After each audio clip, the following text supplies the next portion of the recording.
The views and opinions of the hosts and guests are their own and do not necessarily reflect the position of the management and staff of Guardian Network.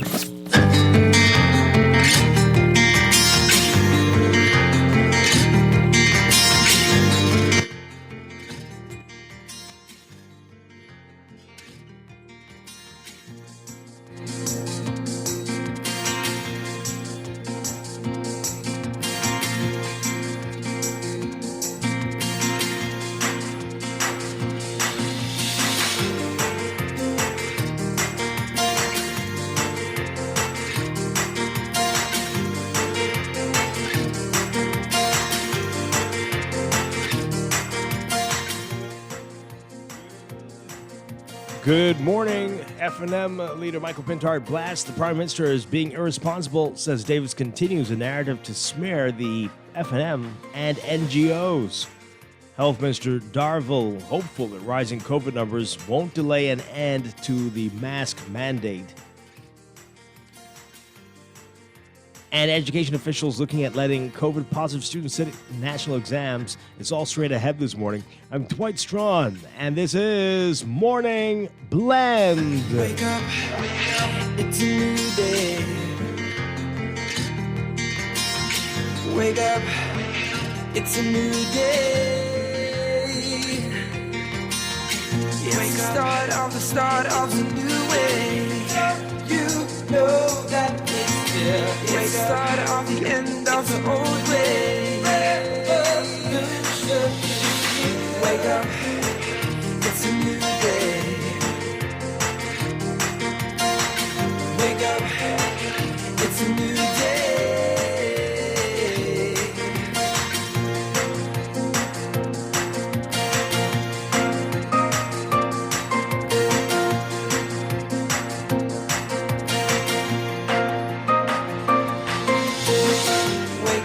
Wake up, it's a new day. Wake up, it's a new day. Wake up, wake up. Good morning again, Bahamas. It is Wednesday, May 18th, 2022. This is Morning Blend on Guardian Radio 96.9. Again, I'm Dwight Strachan.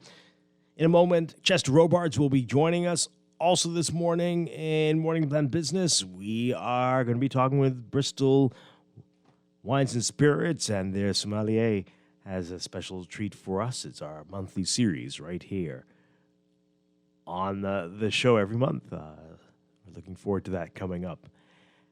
But first, it's time for the Overnight, the latest breaking news from while we're sleeping, and the top national and international headlines this morning.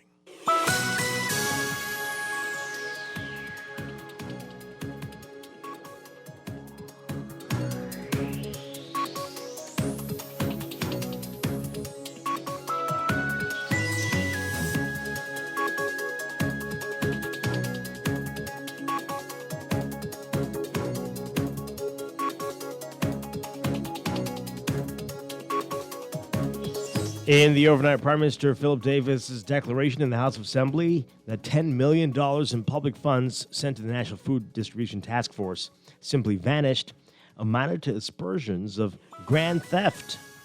That's according to F&M leader Michael Pintard. He says Davis is obligated to advise the Bahamian people what steps his administration intends to take after such a statement. Pintard saying, quote, if there is misfeasance or malfeasance, unethical or illegal activity, every government is duty-bound to find it, to correct the systems that led to it, and to hold to account persons responsible. What governments should not do is cast aspersions, relentlessly release innuendos, poison the well, and the well includes public opinion. It includes a potential jury pool. Pintard said the government should simply lay the facts without all of this commentary in advance. His words, he insisted that rather than leading with the facts, the Prime Minister has for months been leading with innuendos. Pintard said it seems to him that Prime Minister Davis was being irresponsible in continuing a narrative intended to demonize the former administration, which put in place the food program. Meanwhile, former Prime Minister Dr. Whitman is defending the National Food Distribution Task Force after the Prime Minister, according to Minnis, maligned the non-governmental organizations that help to feed thousands of Bahamians at the height of the pandemic. His defense of the program coming one day after Davis tabled that report into the affairs of the task force and claimed that $10 million of the public's funds were vanished. Minnis said he had not yet read the report but intends to go through it with a fine-tooth comb with an accountant. He says, quote, I have way confidence in the food program. I have way confidence in the NGOs that manage the food program. He also said, quote, the Davis administration, I don't know whether they are somewhat embarrassed to see that such a program dealing with thousands of people was so effective. I think what the Davis administration is attempting to do to the NGOs in this country is terrible. It will send a terrible message throughout the world. Financial Secretary Simon Wilson says that the government spent less than $150,000 on its agreed-upon procedures report into the task force. The report was compiled by ATI Company Limited, which was founded in 2021. Its president and principal, Kershala Albury, a certified public accountant, touts more than 20 years of experience. While expressing concern about the recent increase in COVID cases, Health Minister Dr. Michael Darville says the government is hopeful that it will soon be able to lift its mask mandate. It says they're watching the cases and they are concerned. But he says hospitalizations are low. Darville says that the government has no plan to tighten COVID restrictions in light of the uptick. Consideration is being given to allowing COVID-positive students to sit national exams. That's according to Education Minister Glenn Santa Martin. She says the aim is to allow all students to be able to take the exams. She says, quote, if they contract it, it's not a fault-based situation, so we're discussing now how we would deal with situations like that. And a woman dropped an assault complaint against her boyfriend, although she claimed that he'd hit her multiple times during the relationship. Police arrested Leslie Lusmont after he allegedly punched the woman after he met her in a bar on March 14th. Still, she came to court after getting off from work at 6 a.m. to get him out of jail. Magistrate Kendra Kelly asked the woman why she made a complaint. She replied, quote, when I go somewhere, he hits me. You can read more about this case in today's Nassau Guardian. Overseas, NATO Secretary General Jens Stoltenberg saying today that the military alliance stands ready to seize an historic moment and move quickly on allowing Finland and Sweden to join its ranks after the two countries submitted their membership requests. The official applications handed over by Finland and Sweden's ambassadors to NATO set a security clock ticking.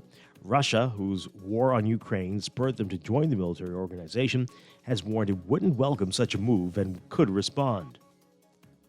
Russian President Vladimir Putin has demanded that the alliance stop expanding towards Russia's borders, and several NATO allies, led by the United States and Britain, have signaled that they stand ready to provide security support to Finland and Sweden should he try to provoke or destabilize them during the time it takes to become full members.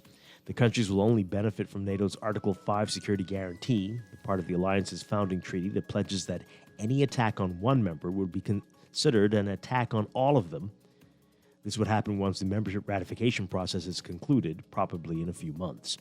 The move is one of the biggest geopolitical ramifications of the war and will rewrite Europe's security map. British Prime Minister Boris Johnson welcomed it in a tweet and said that Putin's appalling ambitions have transformed the geopolitical contours of the European continent. For now, the application must be weighed by the 30 member countries, and that process is expected to take about 2 weeks, although the Turkish President Recep Tayyip Erdogan has expressed reservations about Finland and Sweden joining.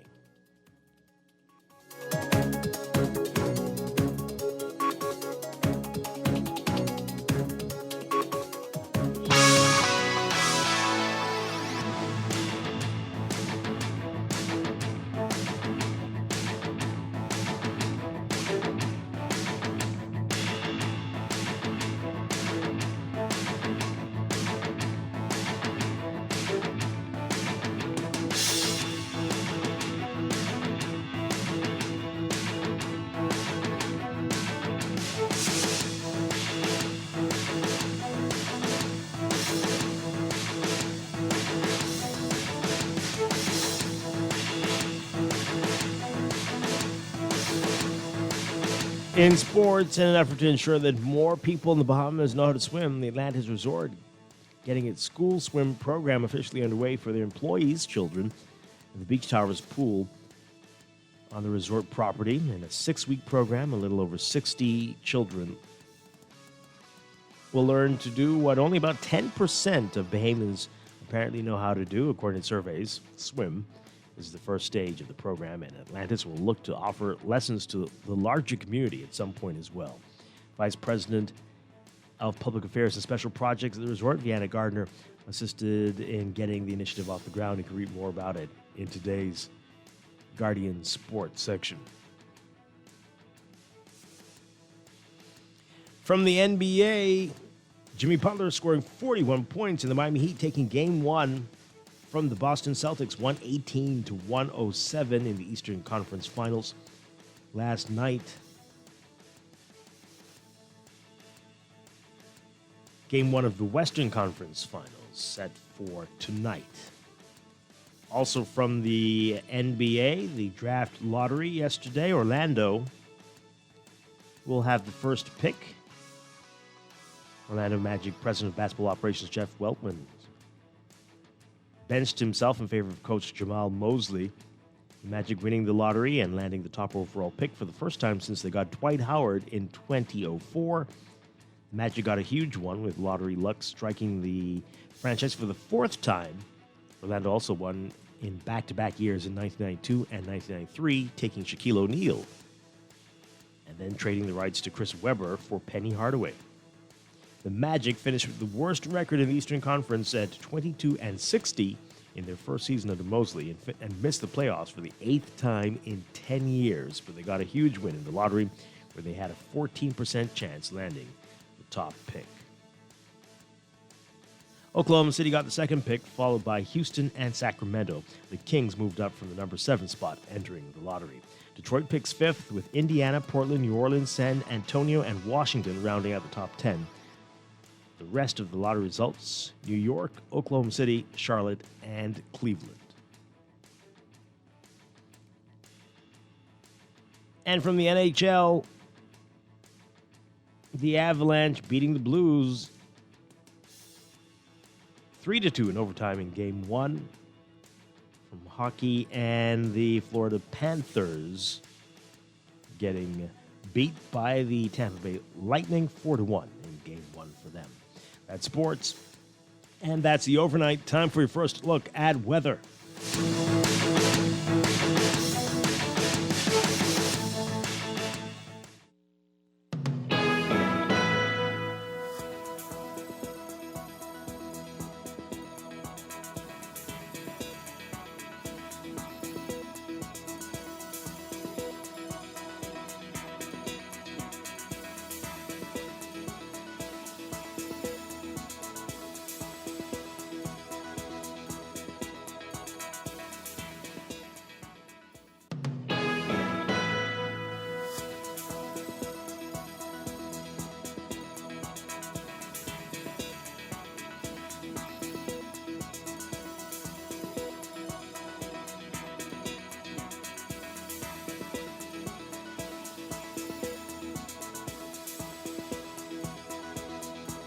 In your first look at weather for today, we've got a moist, unstable air mass across the islands, continuing to produce pockets of unsettled weather. Meanwhile, weak surface ridging will maintain light winds across the country. There is a moderate risk of waterspouts, funnel clouds, and possible flooding in flood-prone and low-lying areas during heavy rainfall. For all areas today, we're looking at partly sunny to variably cloudy, warm, and humid conditions, with a few isolated showers and thunderstorms through tonight, mainly over the central Bahamas. Expect gusty winds and higher seas, in or near heavy showers and thunderstorms. Winds light and variable at 10 knots or less, seas 3 feet or less. Temperatures today getting up to around 87 Fahrenheit, 30 Celsius. Overnight lows tonight getting down about 72 Fahrenheit, 22 Celsius. That's your first look at weather this morning. We'll have your extended outlook coming up after traffic in just a bit. Wake up, it's a new day. Wake up, it's a new day. Wake the start of the new way. You know that It's time for a break, but when we come back, we're discussing the day's top stories right here on Morning Blend on Guardian Radio 96.9. Your home for fresh news and smart talk all day. wake up, it's a new day. Switch for better when you move your mortgage to Scotiabank. Leave behind that old mortgage plan and open the door to a low interest rate. No payments for up to 2 months and cash back of 2.5% of the mortgage amount up to US $10,000. And guess what? It gets better. Apply for your Scotiabank credit card and enjoy a low 9.99% introductory rate for the first 6 months. Switch for better and upgrade your mortgage today with Scotiabank. Offer ends June 30th, 2022. Technology serves to make our lives better, so why not your business too? At Custom Computers, we've been maintaining our knowledge and relationships with top tech companies since 1987 and carry only the most trusted brands like Apple, Microsoft, HP, and more. No company has helped more businesses build reliable IT systems than Custom Computers. You name it, we've done it. Call 396-1101 to talk to any of our business experts. Find trust in your tech. Count on Custom Computers. Stand on Bahamas, it's your boy Sawyer Boy. COVID is clearly unpredictable. It doesn't matter how young you are, how old you are. I'm young, and it still put a beating on me. I had no other option but to go to the hospital. I remember the doctor telling me if I had waited one more day, I wasn't gonna come inside here alive. You don't wanna be in the same position that I was in. Vaccines may not stop you from getting COVID, but it can stop you from getting COVID the way I had COVID. You don't want that way. Tired of banks forcing you to use technology to bank the way they want you to? Your convenience is important. So no matter what your banking needs, Commonwealth Bank's friendly staff are always available in branch for that personal one-on-one service. But when you choose technology, our online and mobile banking app offers you state-of-the-art functionality. The choice is yours. Commonwealth Bank. Bank the way you want. Around the world, Cleveland Clinic is recognized as a leader in healthcare. Our team of experts relentlessly pursues the best for our patients. From groundbreaking cancer research to state-of-the-art heart surgery, life-saving innovations happen here every day. When it's time to travel for your health, it's time to travel to Cleveland Clinic. Your destination for care, for every care in the world. To learn more, visit clevelandclinic.org/Caribbean. I bank wherever I want thanks to Scotia Online and Mobile. I bank from my garden. I bank from my living room. I also bank from my kitchen. No need to wait in line. Now when I bank with Scotia, I bank on my own time. Seniors, you too can bank your way any time of day without ever going into a branch. Find out more. To get started, visit bs.scotiabank.com/digital seniors. Wake up, it's a new day. Wake up, it's a new day. It's the start of the new way.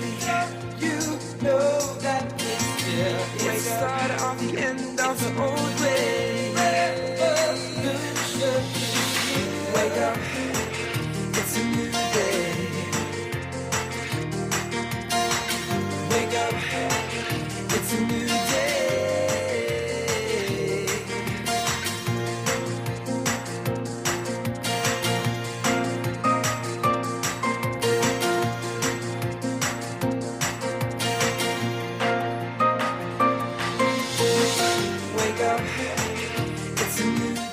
Welcome back to Morning Blend here on Guardian Radio 96.9. We are streaming live on GuardianTalkRadio.com and on the Guardian Radio app for your smart devices.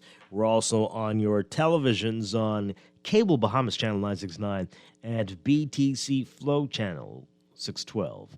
You can tweet us at Morning Blend 969 or Facebook.com/MorningBlend969. Text us on the Guardian Radio text line 422-4796. Standard text rates apply. Once again, I'm Dwight Strachan. In a moment, Chester Robards will be joining us, and we'll give you the phone numbers for you to call in just a bit.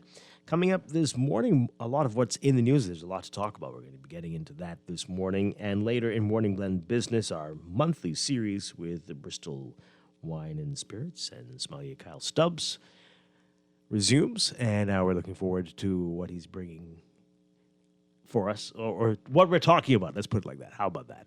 What we're talking about this morning, that's coming up. But let's begin with what's in the news.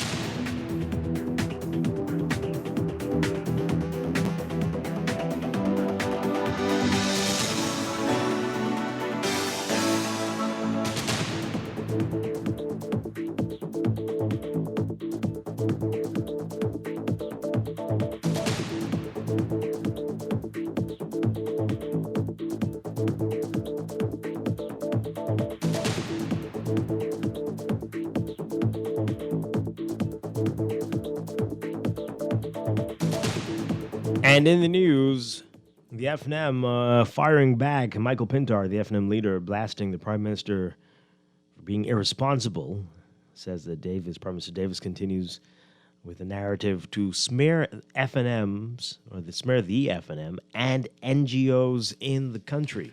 Former Prime Minister Dr.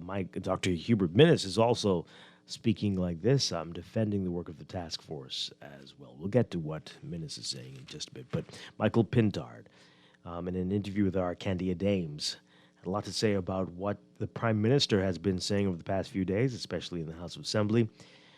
Our Candia Dames writing that Pintard says that the Prime Minister's declaration in the House of Assembly that $10 million in public funds sent to the National Food Distribution Task Force simply vanished amounted to aspersions of grand theft, and that the Prime Minister is obligated to advise the Bahamian people what steps his administration intends to take after such a statement. He said that if there is misfeasance or malfeasance, unethical or illegal activity, every government is duty-bound to find it, to correct the systems that led to it, and to hold to account persons responsible. What governments should not do is to cast aspersions, relentlessly release innuendos, poison the well, and the well includes public opinion. It includes a potential jury pool. Pintard says that the government should simply lay the facts without, quote, all of this commentary in advance. He insisted, rather than leading with the facts, the Prime Minister has for months been leading with innuendos.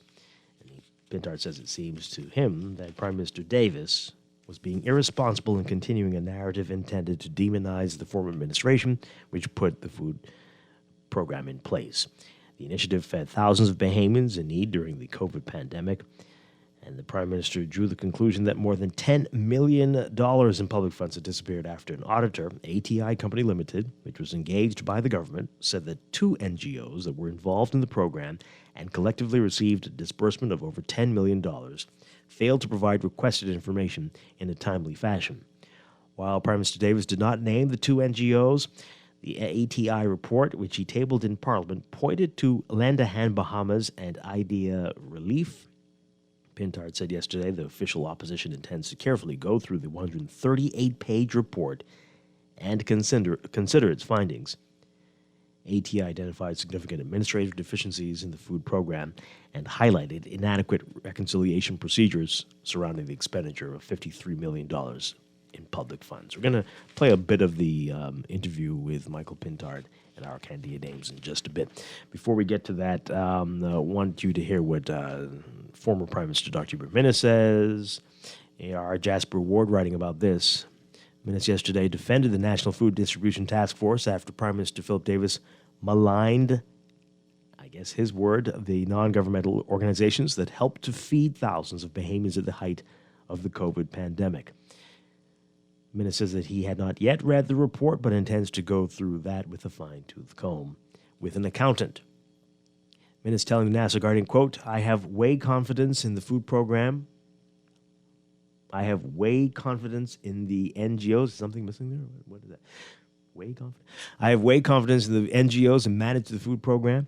The Davis administration, I don't know whether they are somewhat embarrassed to see that such a program dealing with thousands of people was so effective. I think that what the Davis administration is attempting to do to the NGOs in this country is terrible. It will send a terrible message throughout the world.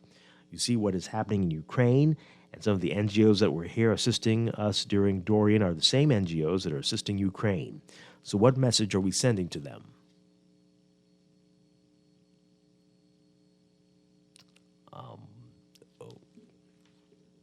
Okay. He goes on to say, quote, they were good enough to assist the Bahamas during Dorian. They are assisting Ukraine, and they're assisting other parts of the world. But in the Bahamas, you want to malign NGOs? Davis should be ashamed of himself. Minnis said the Davis administration is trying to make something out of nothing. He said he stands with NGOs. Minnis says without them, his government would not have been in a position to help the many Bahamians who needed assistance. He said, quote, we would have done what was necessary to ensure that lives were saved. That has been our position then, and that is still my position. Life is still very important to me. I thought the food program was an excellent program. The NGOs did an excellent job. Okay. All right, so let's go to a bit of this. It's pretty lengthy. We're going to just play a piece of it. Michael Pintard speaking with our Candia Dames about his views on what is happening with this audit. Well, as they are calling it, an agreed-upon procedures report, and what he feels, why he feels the Prime Minister is being irresponsible in his comments. So take a listen to a piece of this for us. Salacious details or allowing the press to see several pages of something that they're working on to, in a sense, poison the well. It's either to create a distraction from an issue they may be dealing with, or it's to cast aspersions on the former administration or particular groups. So I want to definitely go through it, Candia. I can tell you, though, candidly, my reaction as I was listening to him, that it was not surprising that he was raising these issues at this time. They're going into the budget cycle, and while I don't believe it's exclusively about creating some distraction or a pretext for a deeper dive into accusations during the budget communication, I do believe that is related. That each time they've come up with these supposed bombshells, it's been around the time that there's a matter that they're dealing with, and he continues to double down, or must be quadruple down on some matters that before we thought was debunked.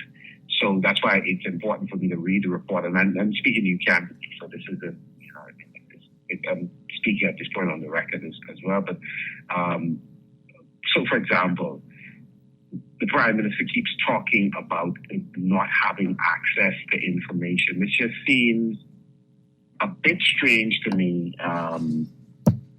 because we know that in government you have several avenues through which you can compel members of the public to provide information, as well as you can compel members of government to look in their records and provide details. So it's strange that he would not insist upon the Auditor General, for example,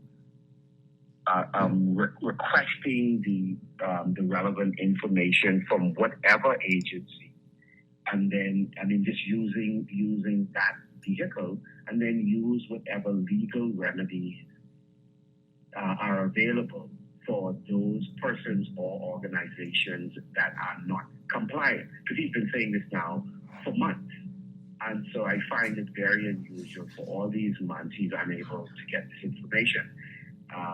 So that's looking at when you are attempting to get information from an external source. Then secondly, internally, he makes the point that this originated, that much of this was managed in the Prime Minister's office. Well, I mean, obviously he's going to see more than I saw when I sat in the room, and was not intimately involved with the execution of the program. However, the funds then that went, let's say, to Grand Bahama, for example, those funds, clearly he would have been able to see the paper trail of the movement of those funds from OPM, whether directly into some accounts in Grand Bahama or through social services, which is my understanding in New Providence, the task force drawdowns came in large measure through social services. So he should have been able to see the movement of those funds, because the permanent secretaries in the office of the Prime Minister are still the same, as far as I'm aware, same permanent secretary. And the permanent secretary in the office of the Prime Minister, now Ministry of Grand Bahama, the same folks that are in Grand Bahama. So his ability to see movement of funds and then the onward disbursement of those funds should be fairly straightforward. And if for any reason you did not readily see where the funds went once they went into Grand Bahama, you have the capacity then to compel any agency connected to demonstrate what they would have done with those funds. Now, in the case of, let's say, Grand Bahama, it was the Chamber of Commerce, the Grand Bahama Port Authority, the Christian Council, and the government.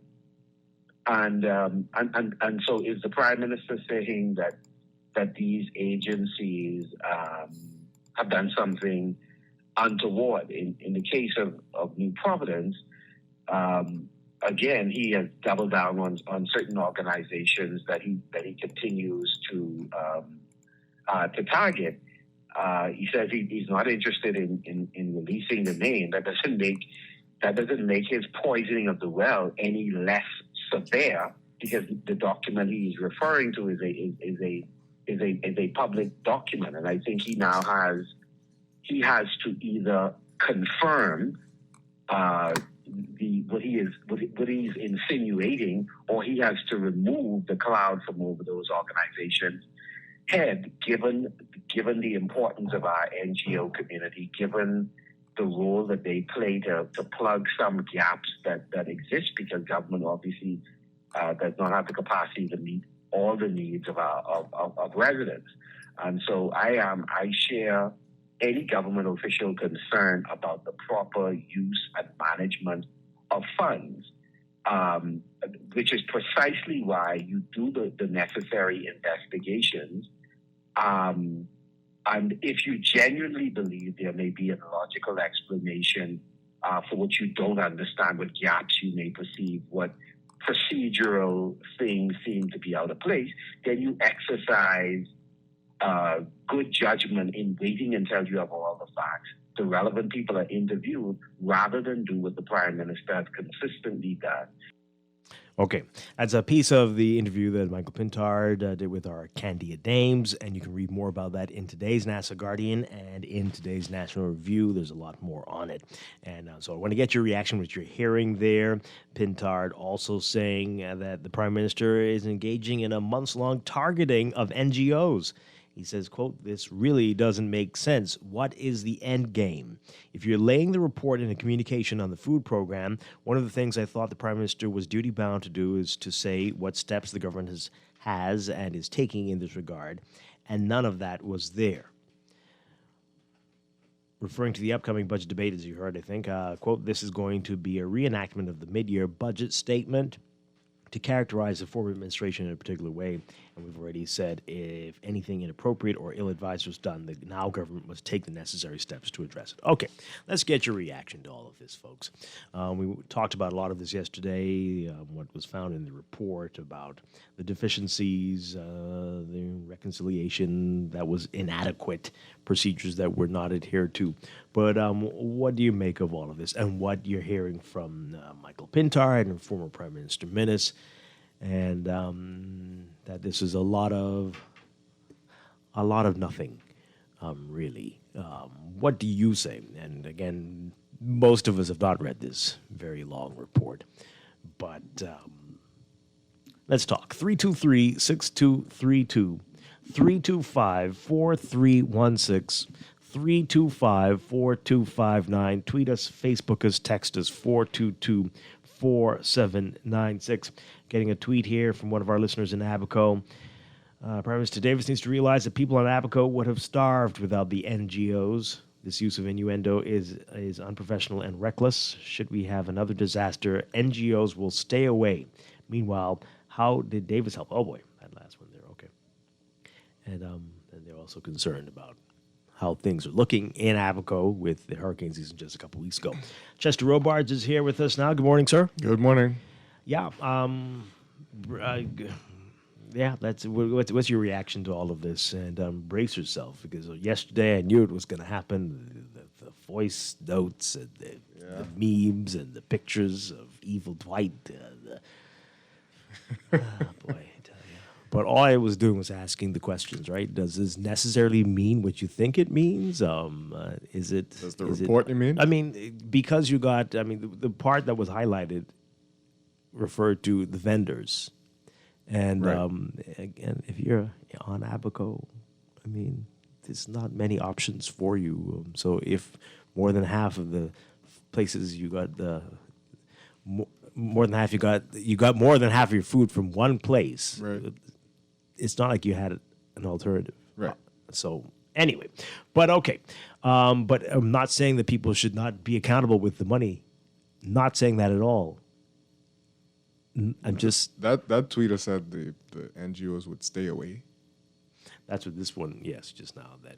Well, I think a lot of people, if there were ever the need for a program like this again, will say it's too much trouble. Let's just do our own thing, and we don't need to get mixed up in that. I wouldn't be surprised if people react like that. Yeah. And especially if there aren't procedures that are put in place, because we were wondering if they were put in place before. It doesn't look like they were. These are requirements. Every month you have to do this. You have to send us this receipt or send us this. And it doesn't look like that was a requirement. And then after the fact, we're asking for all this information. So, okay, let's go to the phone lines. And we got a lot of text messages coming in as well. Good morning, caller. You're on the air. Good morning, Dwight and Chester. Good morning. Hi, good morning. Hey, Dwight, what stood out to me was that $5 million was allocated to showmen. And my question is, where are they warehouse? Because I know but all the major food chains have these large warehouses. And I want to know where their warehouse that they was allocated so much. Double and triple in some cases more than some of those major food suppliers. So that stood out to me. I don't know if anybody else, but that's I can't speak for Hands for Hunger, but we know how they work. They go to restaurants for cooked food so that it doesn't go to waste. And that's a lot of cooked food, buddy. Well, it was also during the height of the pandemic, and people weren't allowed to open, and they had so stuff might have been about, or maybe they had food that they were going to cook, and then they had to give it away, and perhaps I'm not sure. That's possible. possible. All of cooked food, buddy. Yeah. You have a good one. Well, or food that they were hoping to cook, perhaps. Okay, yeah. But it's not just about the food and the food purchases. There's also a lot of other logistical things that need to be paid for. People's time need to be paid for. Don't think that there aren't salaries involved in Goodwill. Yeah. Right? For 2 years. And a bunch of people. I do think some of the NGOs need to come forward and talk. We've reached out to a few of them to maybe explain themselves. Yeah. And hopefully they will take us up on that offer. Yeah. NGOs don't have people who don't have lives and families. If they start an NGO, they get paid. And some of these nonprofit organizations don't get hold up on the nonprofit part. People make profits off of it as salaries, right? For working there. Yeah. Well, for working there. You understand? And it's not. Do you consider your salary a profit? The nonprofit part is the company is not a profitable entity. Right.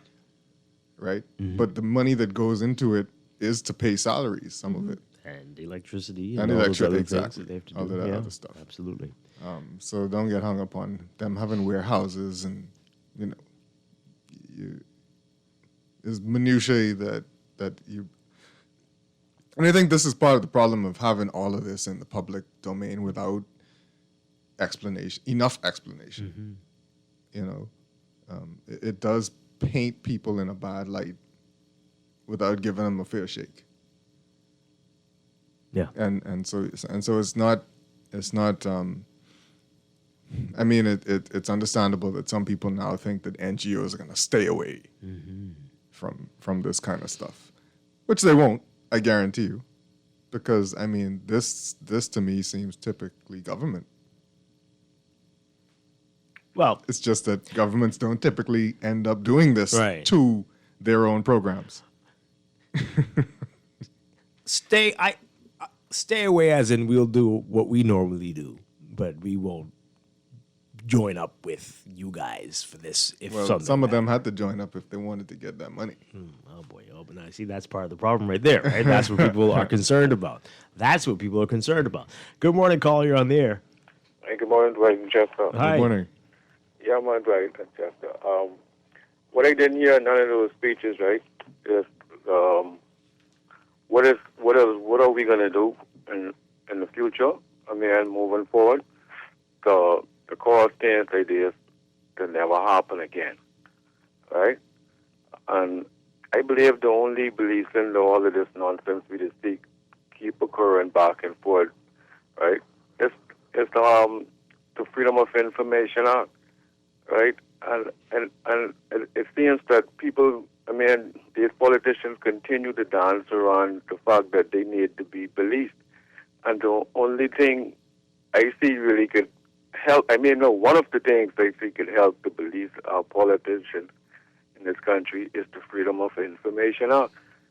And, until we get that right, we as the people, we can be talking about what went missing, when it went missing forever in this country because, there's no laws being put in place to cause these type of things to come to an end, or at least, to get, to become smaller. But it appears that every administration, time and time after time, just as money goes missing.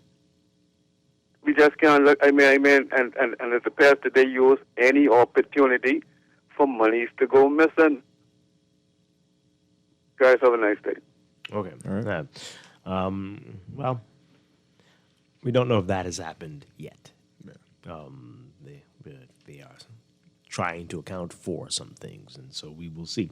Freedom of information is desperately needed. In this situation, I think we'd still be where we are right now, as that is a complex number of complex procedures. But yes, different conversation. But it is desperately needed, absolutely.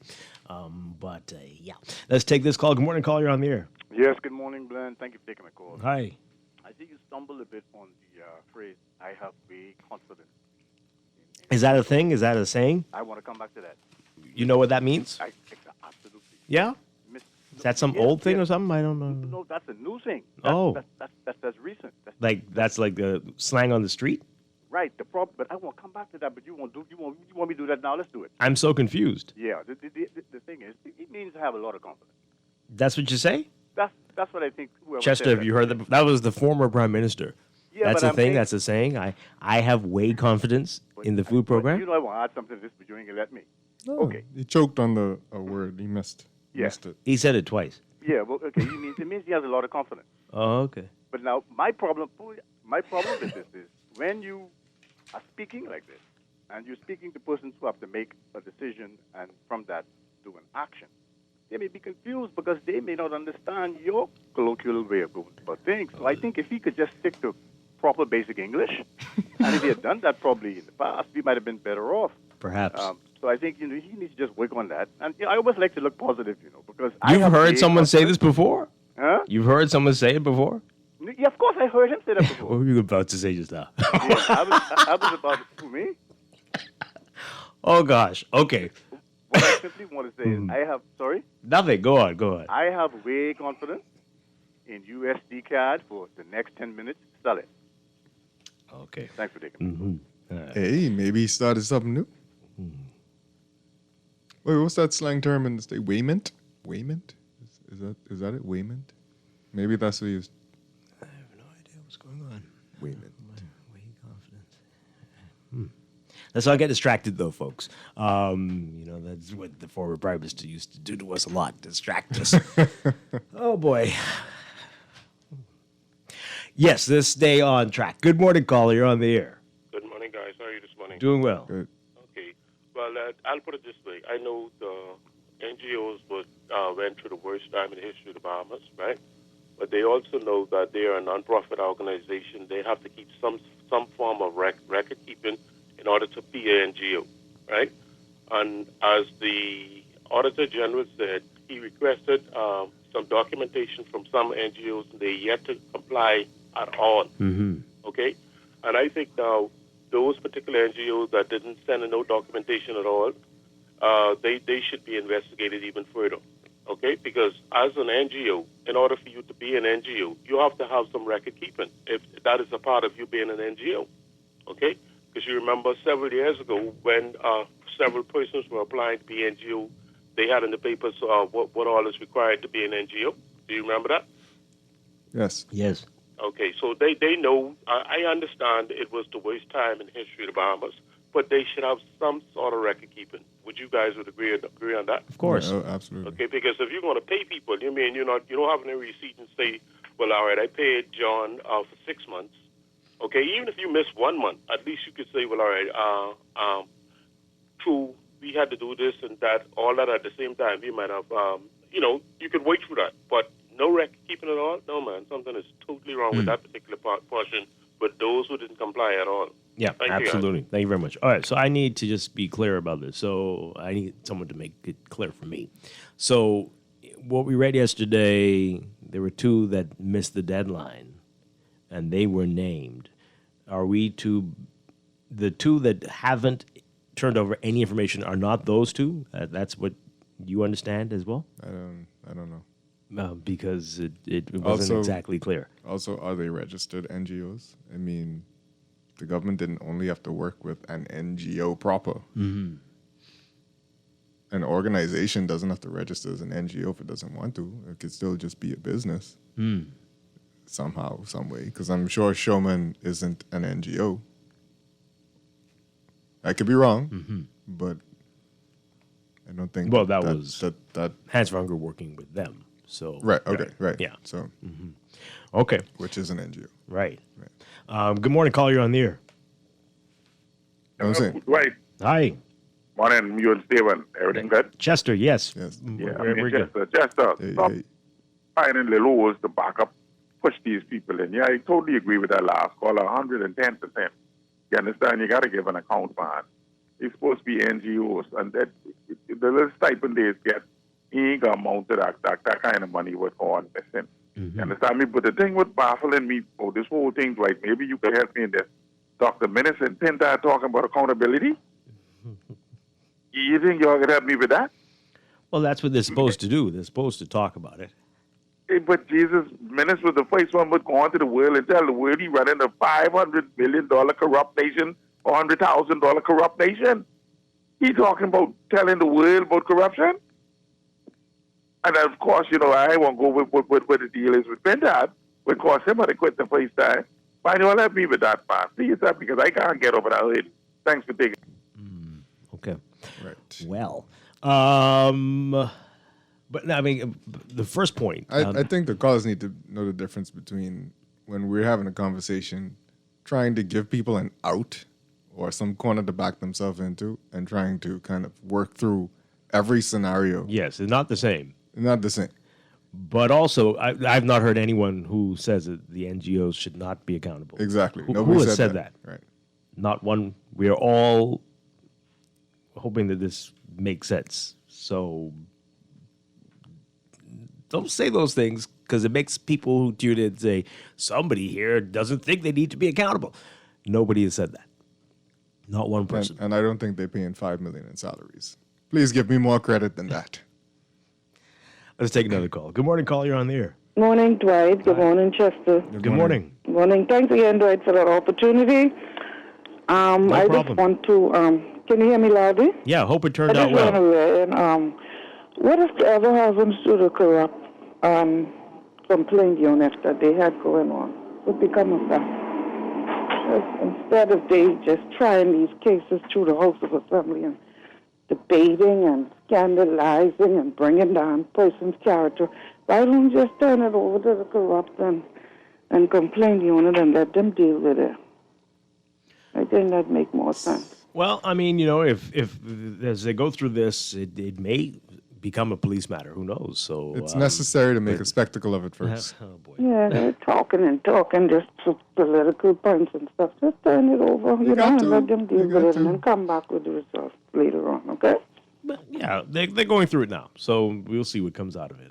It may not be anything. It may be. Who knows? I mean, I think her point is, this is not necessary, right?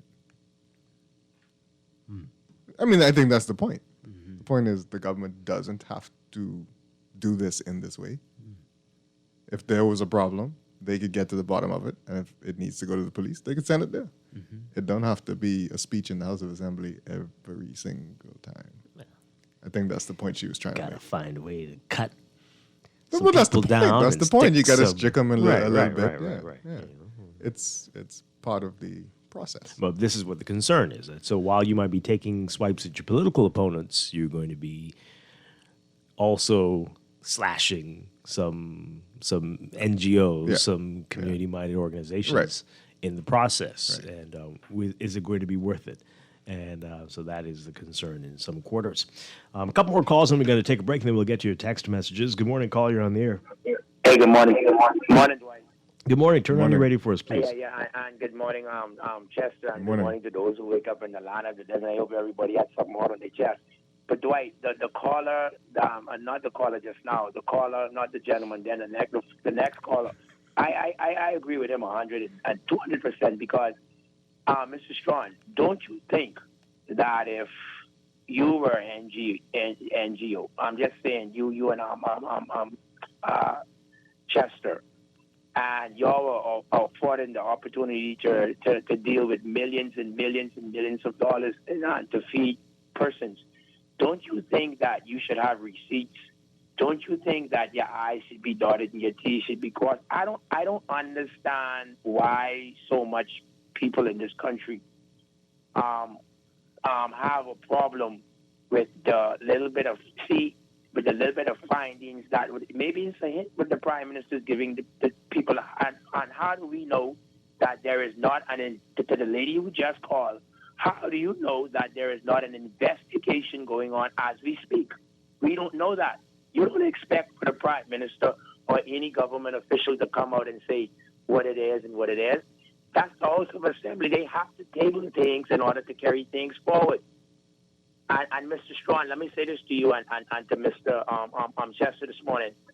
I don't want nobody in this country to get mad, to feel upset if findings is found to be warranted for court prosecution or for some people them to be brought before the court. I don't want no one to call your talk show and start crying and say it's a witch hunt. All right? Don't. Now, let's be real, Dwight. Mark that on this day, that if findings are found to be warranted for someone to be brought before the court, don't call your talk show and say the PLP being vindictive or witch hunted. All right, because I think that as a prime minister and as a QC, right, you cannot give certain information and tell an investigation if it's warranted for an investigation. All right. So at the end of the day, I leave this with you. All of those NGOs who were part of something, I know one of them, they're ready. I understand they're ready. I'm giving their report. If you ain't do something, Mr. Strachan or Mr. Chester, why can't you come forward and tell, like I told you this yesterday, and tell some of these people come forward and it is revealed to the Bahamian public as public information? People will still have the conspiracy theory that money has been missing malfeasance. I can't say the other word, but someone has to be held accountable, Mr. Strachan. Somebody. I know way in history, $50-something million, right? Gone. And you can't tell me what receipts or how much receipts or who you pay, how you pay, or where you pay. Come on, man. Something wrong with that picture there, my brother. Y'all have a good day. Okay. All right. Thank you very much. One more call, and then we'll take a break. Good morning, call. You're on the air. Are you there? I hear something. Good morning. Hey, Dwight, I just called back to say one thing. I think the government, and whatever government is in place, right? Their duty is to report to the Bahamian people whatever the findings are at that particular time, and the House Assembly is the right place to do it. So, thank you, man. Thank you very much. Okay. This text as we go to the break. The hypocrisy of our politicians and us as a people. MPs are supposed to declare, but they haven't, and we don't know the names of those who have not yet declared. NGOs are supposed to provide an account of their spending of public funds, and some haven't, and the government is selective in naming those in violation. Which grouping is more corrupt and wrong? Oh, boy. Think about that. What do you mean, which one is more corrupt and wrong? Wrong is wrong. Wrong is wrong. Wrong is wrong. Huh. Very interesting. Have they declared yet, those ones who didn't? I don't know. Anyway, we'll be back. This is Morning Blend on Guardian Radio 96.9.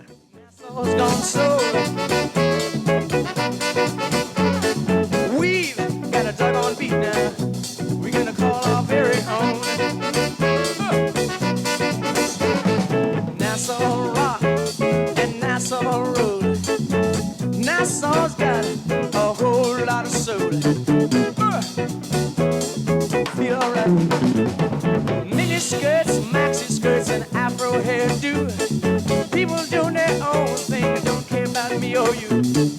Nassau's gone funky. Nassau's got soul now. Oh yeah. And we got a doggone beat now.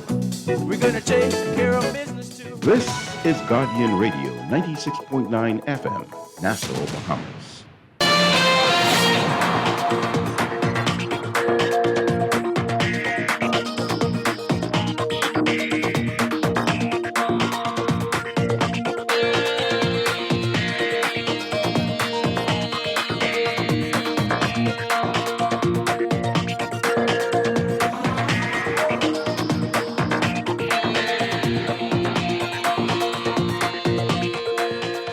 .40 the time. Time for first look at traffic for this morning, brought to you by RBC. For all of life's moments, there's one Visa Classic credit card.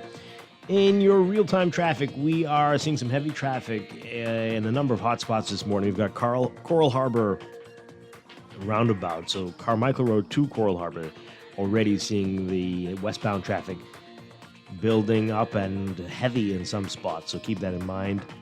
And some building traffic eastbound on Carmichael Road to Blue Hill Road, which is seeing some heavy traffic just north of Soldier Road, especially as you make your way to Independence Drive. Independence Drive westbound is busy as well, building traffic there at this hour. Milo Butler Highway is the heaviest spot, as usual, from Fire Trail all the way up to Tonic Williams Darling Highway. And Gladstone Road is also busy this morning for you, northbound. Elsewhere, we're seeing some building traffic on Eastern Road westbound and pockets along Prince Charles Drive and Bernard Road. And the intersection with East Street and Soldier are looking congested for you, along with Soldier and Windsor Place. So those are your hot spots for now. We'll have another real-time report for you after the 8 o'clock news. That's your Morning Blend Traffic, brought to you by RBC. Experience cashless purchasing power and chip and pin security with your RBC Visa Classic credit card. Manage your day-to-day expenses and apply today at rbc.com/Caribbean/Visa Classic.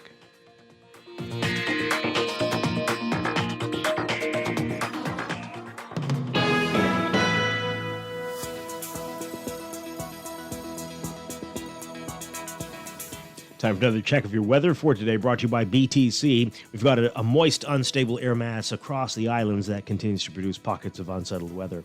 Meanwhile, weak surface ridging will maintain light winds across the Bahamas. There's a moderate risk of waterspouts or funnel clouds and possible flooding in flood-prone and low-lying areas during heavy rainfall. For all areas today, forecast calls for partly sunny to variably cloudy Warm and humid conditions with a few isolated showers and thunderstorms through tonight, mainly over the central Bahamas. Expect gusty winds and higher seas in or near heavy showers and thunderstorms. Temperatures getting up to around 87 Fahrenheit, 30 Celsius today. Overnight lows tonight getting down to about 72 Fahrenheit, 22 Celsius. In your extended outlook, weak high pressure will shift northeast of the islands, while streaming moisture is expected to trigger pockets of unsettled weather across the area. So for tomorrow, Thursday, partly sunny with occasionally cloudy periods, warm and humid with a few isolated showers and thunderstorms. Friday, partly cloudy with scattered showers and isolated thunderstorms. That's your morning blend weather check brought to you by BTC. All BTC prepaid combos now include full unlimited WhatsApp. Enjoy unlimited WhatsApp full, unlimited WhatsApp chat, unlimited WhatsApp video calls, unlimited WhatsApp calls, and unlimited WhatsApp sharing. Visit any BTC location or WhatsApp or email their virtual store to activate today.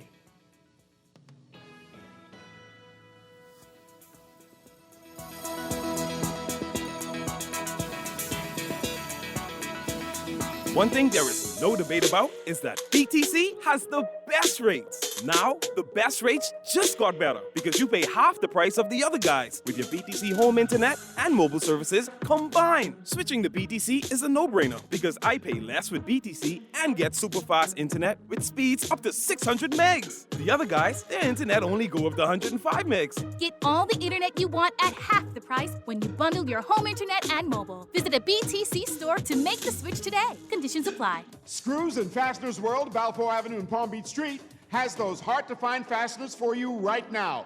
You can find stainless steel regular hex, carriage bolts, galvanized bolts, threaded rods, nails, self-tap screws, sex bolts, anchor bolts, turnbuckles, masonry tools, hand tools, and weed whacker strings. Check out the rope selection and car body fasteners, too. Special orders are welcome. It's your #1 fastener store. Screws and Fasteners World, Balfour Avenue and Palm Beach Streets. Call 326-1976. You're always on the go. We know life can be a daily rush. CIBC, First Caribbean, you can count on us.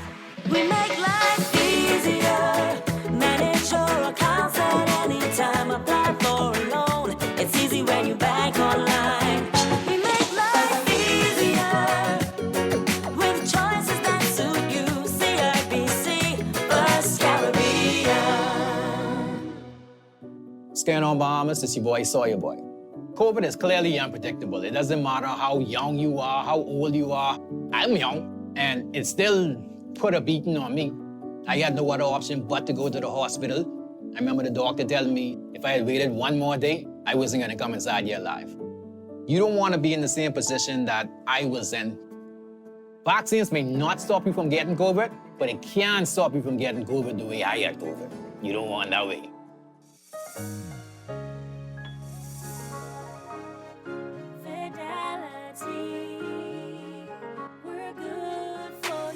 I used to think of the bank as my personal ATM machine. If I wanted a new car, new furniture, a weekend trip to Miami, no problem. Just max out the credit card or top up my loan. I was a big baller until I realized that 75% of my salary was going to pay back all those loans. Fidelity's personal financial coaching was the best solution. Fidelity gave me a plan with a debt consolidation loan that has a built-in savings that pays 5% interest. I now only have one low monthly payment, plus money in my pocket. Give Fidelity Bank a call at 356-7764 in Nassau or 352-6676 in Freeport. Visit any of Fidelity's locations or visit a website at fidelitygroup.com.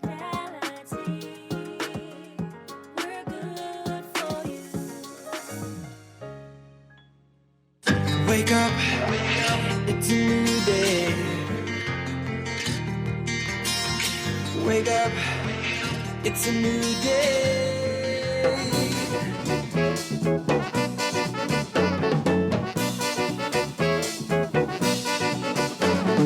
Nassau's gone funky, Nassau's gone soul. We've got a dug-on beat now. We're gonna call our very own. We're back here with Morning Blend on Guardian Radio 96.9. Dwight Strachan along with Chester Robards. We're still talking about the Food Distribution Task Force program and the reaction now from the F&M leader Michael Pintard and what former Prime Minister Dr. Bumas had to say about it as well. We're not going to be talking about this all morning. We want to get into a little bit later what Health Minister Dr. Michael Darville is saying about mask mandates and the aim that they have to end the mask mandate, to lift it by the summer. And what education officials are saying about the BJCs and BGCSEs and whether COVID-positive students will be allowed to sit those exams. So a lot more to talk about it coming up in just a bit, but let's get your reaction, more of your reaction to what we have been talking about, the food program, and we'll get to your text messages. I think that caller, is that caller still there? We'll take that call. And 323-6232, 325-4316, 325-4259. Tweet us, Facebook us, text us, 422-4796. Let's take this call and we'll get to your text messages. Good morning, caller. You're on the air. Good morning. Hi. You know, affairs like the government has receipts for the money it has spent. The government itself, not receipts for the money the NGOs have spent. You see, so in other words, the government has nothing to answer for. You see, we don't in this country we don't have such thing as income tax and thing where we have to keep all the receipts we spent and the like. You know, and seems like these people need to audit these NGOs. And from what I remember, when it was time to audit churches and audit organizations like this, everybody had a problem with it. You know, and as well, like the caller Tester said earlier that the PLP MPs this term, they don't want to be held accountable. You understand me? For them breaking the law and not disclosing their assets and liabilities. You see, and we need to know that being held accountable is the consequences. It's different from being transparent. You know, and the government yesterday and the government today needs to be transparent in their dealings. What about the transparency in the transactions of the sale of Bahama? You know, these things are never transparent. We need transparency in our government and accountability. And the PLP needs to stop campaigning. All they're doing is campaigning. You know, nobody's being held accountable. For the hold people accountable, they need to prosecute people. Okay. You see? Anyway, thank you. Thank you very much, Mahat. Your text messages. Someone says here, Mr. Pintard is right. Davis continues to beat a dead horse. We are tired hearing the same thing repeatedly. Do something or shut up. Wow. Okay. This person says here, Prime Minister Minnis should hang his head in shame for the amount of mismanagement and foolishness he allowed on his watch. The Bahamian is finished with him. And no longer wants to hear his voice. Okay. Well, another one here. I think Mr. Pintard should at least read the entire audit report before he and Dr. Minnis push the negative that or I think you're trying to say the narrative that the Prime Minister is trying to target NGOs. I think that is irresponsible. Well, okay. Another one here. Mr. Pintard is fumbling and rambling around to sound like a leader. What he should have done if there was no accountability for public funds, NGOs and others are held accountable. Some words are missing clearly, but okay, I think we get the gist of what you're trying to say. This person says here, Prime Minister Davis says $10 million is missing. The auditor that actually did the work says that there is no evidence to say that $10 million is missing. The PLP has no moral authority, I guess they're saying, with no moral will nationally or internationally to question anyone about criminality. And they go on and list a lot of things here. And, okay. Another one. Minnis doesn't even know that the NGOs in Ukraine that serviced the Bahamas during Dorian didn't get any money for the feeding program to feed Bahamians. This is the manual voted for, my lord. Okay. Oh, boy. Okay. Yeah, I don't know if I can read that. that could get me into challenges there. What do you think, Chester? No, don't go down that road, right? No. Okay. No, All right. I mean, But what's the point? the NGOs need to come forward. I do think they should come and talk and explain themselves. And we are opening the door. I've reached out to a couple already, but others, if you want to, please. Yep. Okay. This one here says, just being Bahamian, maybe the NGO's name isn't called because they may be politically connected to the governing party. Another one here. NGOs were a godsend in Abaco. I know. I witnessed it myself. Another text. If I were the NGOs, I'd defend myself. It's not good to stay silent. If they didn't do anything wrong, there's nothing to speak of. Nothing not to speak of, I think. Yeah, okay.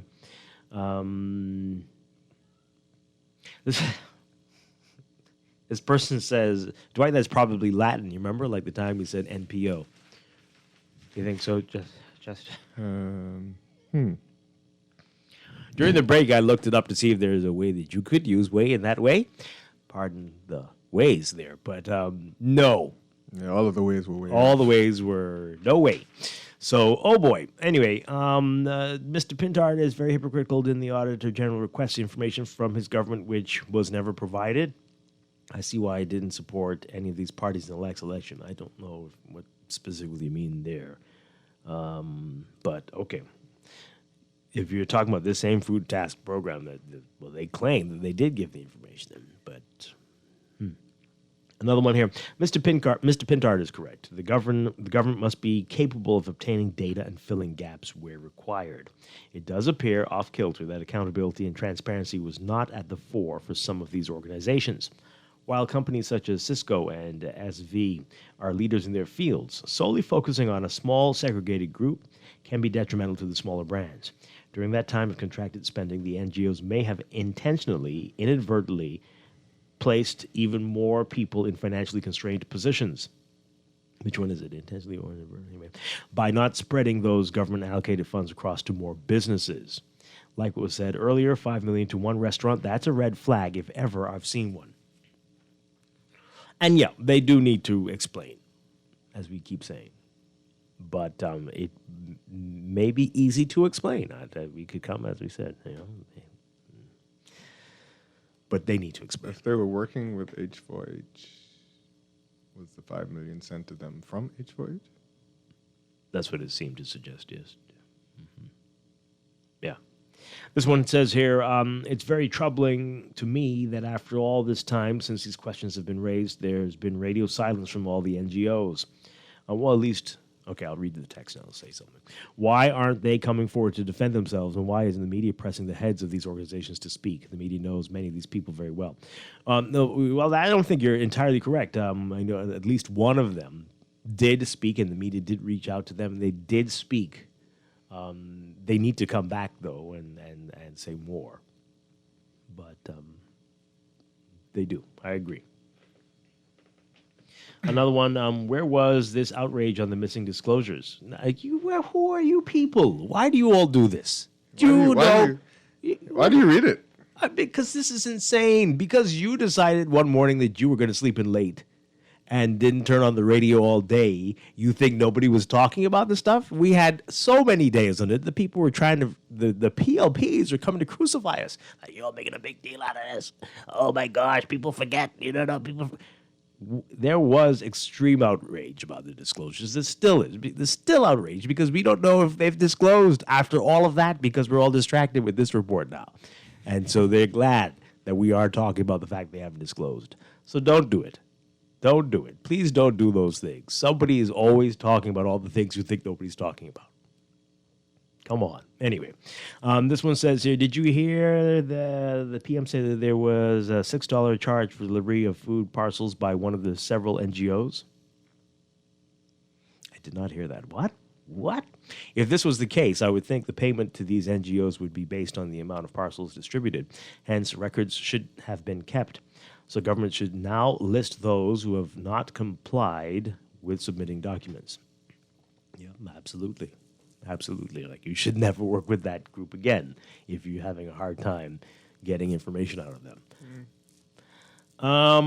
How many good, respectable people have we seen caught up in stealing from employers or moving money from client accounts? Who knows? Some of them might be employed at the NGOs now. What now? Well, or in government. Who knows? Right? People are anyway. This one says, were receipts and an audited report given for the money that was to be used for cleanup after Hurricane Matthew? I'm just curious about that and why, and would be grateful if y'all can find out. Okay. Y'all are very shady early in the morning, boy. I don't understand it. Salt on frog. What? That usually ends very badly. Yeah. Right. Let's take this call. Good morning, call. You're on the air. A godly day to this dark universe. Hi, good morning. When justice, law, and order embrace righteousness, all things will be put in the proper perspective. But Dwight, you said something very interesting, shady. You know, situation as such, bringing out a lot of ugliness. The thing is, what should happen? Everything should go to the table so the public could understand what's happening. Because if it doesn't, when ugliness starts to happen, first thing you're going to hear, well, you did it, and who's going to be left be compromised? The Bahamian people. You see what I'm saying? You see my point? Yep. Thank you. Okay. All right. Let's text as we go to the break. Dwight, since you are explaining for Menace and the audit, I am certainly not. What do you... come on now. How the heck I'm changing it? Can a company charge $6 for delivery when NGOs are charitable organizations and nonprofit? Stop making excuses, Chester. Now it's you. Their administration for NGOs are separate. Plus, some of the biggest fraud in history have been through NGOs. Remember Haiti? And they call the name of someone there. Okay. Well, we want answers. We all are looking for answers, and we need to get the answers. Absolutely. So, yeah. We'll be back after the news. This is Morning Blend on Guardian Radio 96.9. This is Guardian Radio 96.9 FM, Nassau, Bahamas.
Welcome back to Morning Blend here on Guardian Radio 96.9.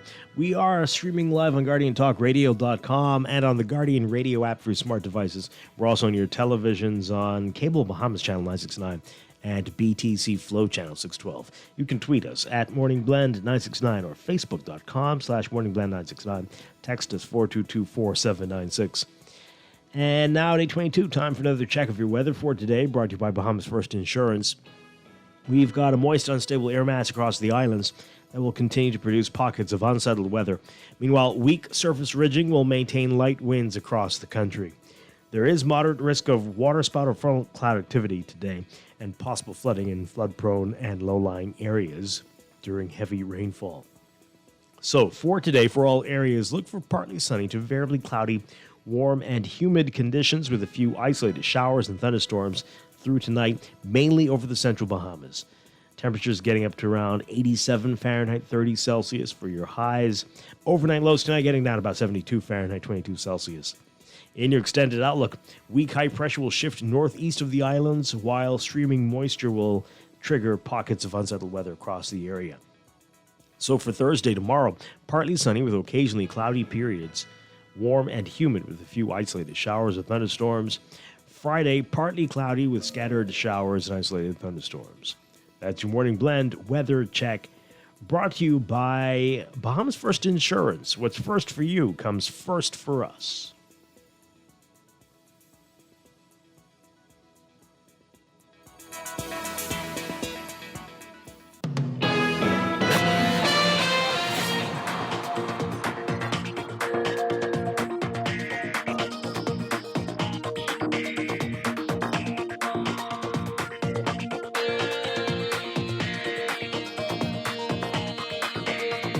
And at 8:23, time for another check of your traffic for this morning, brought to you by RBC. For all of life's moments, there's one, a Visa Classic credit card.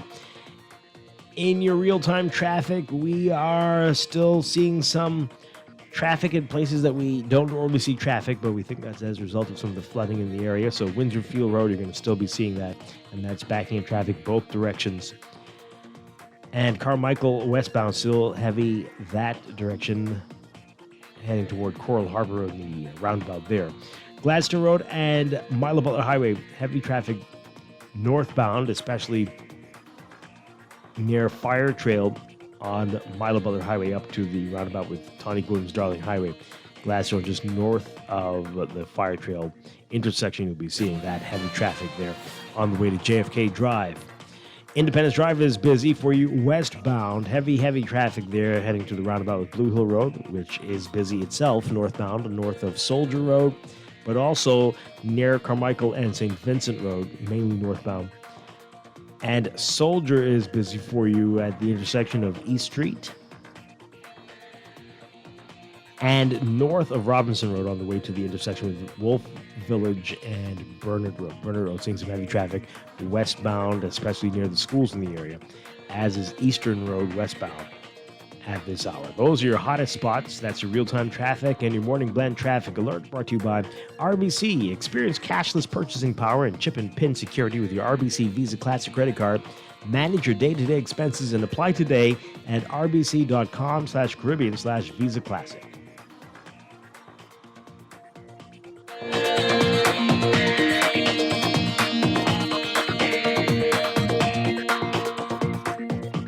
This is Guardian Radio, your station for up-to-the-minute news, intelligent, interactive, and engaging conversation. 96.9 FM.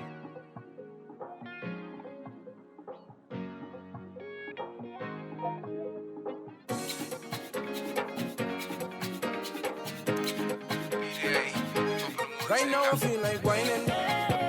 Shake that bump up on me cause we grinding. She's a beast, I'm a bigger beast and we raking. Up on one with motorbike cause we scraping. Right now I feel like whining.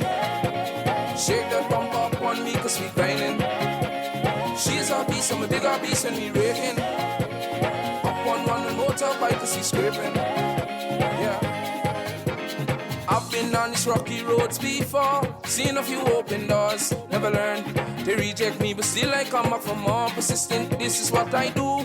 To myself I say it true. I don't worry about you, hard-headed bird, don't make a soup. I come here to carry on. We are back here with Morning Blend on Guardian Radio 96.9. Dwight Strachan, along with Chester Robards on this Wednesday morning. We're going to read a few more of these messages about the food program, and then we want to move on to other things in the news this morning. Okay, so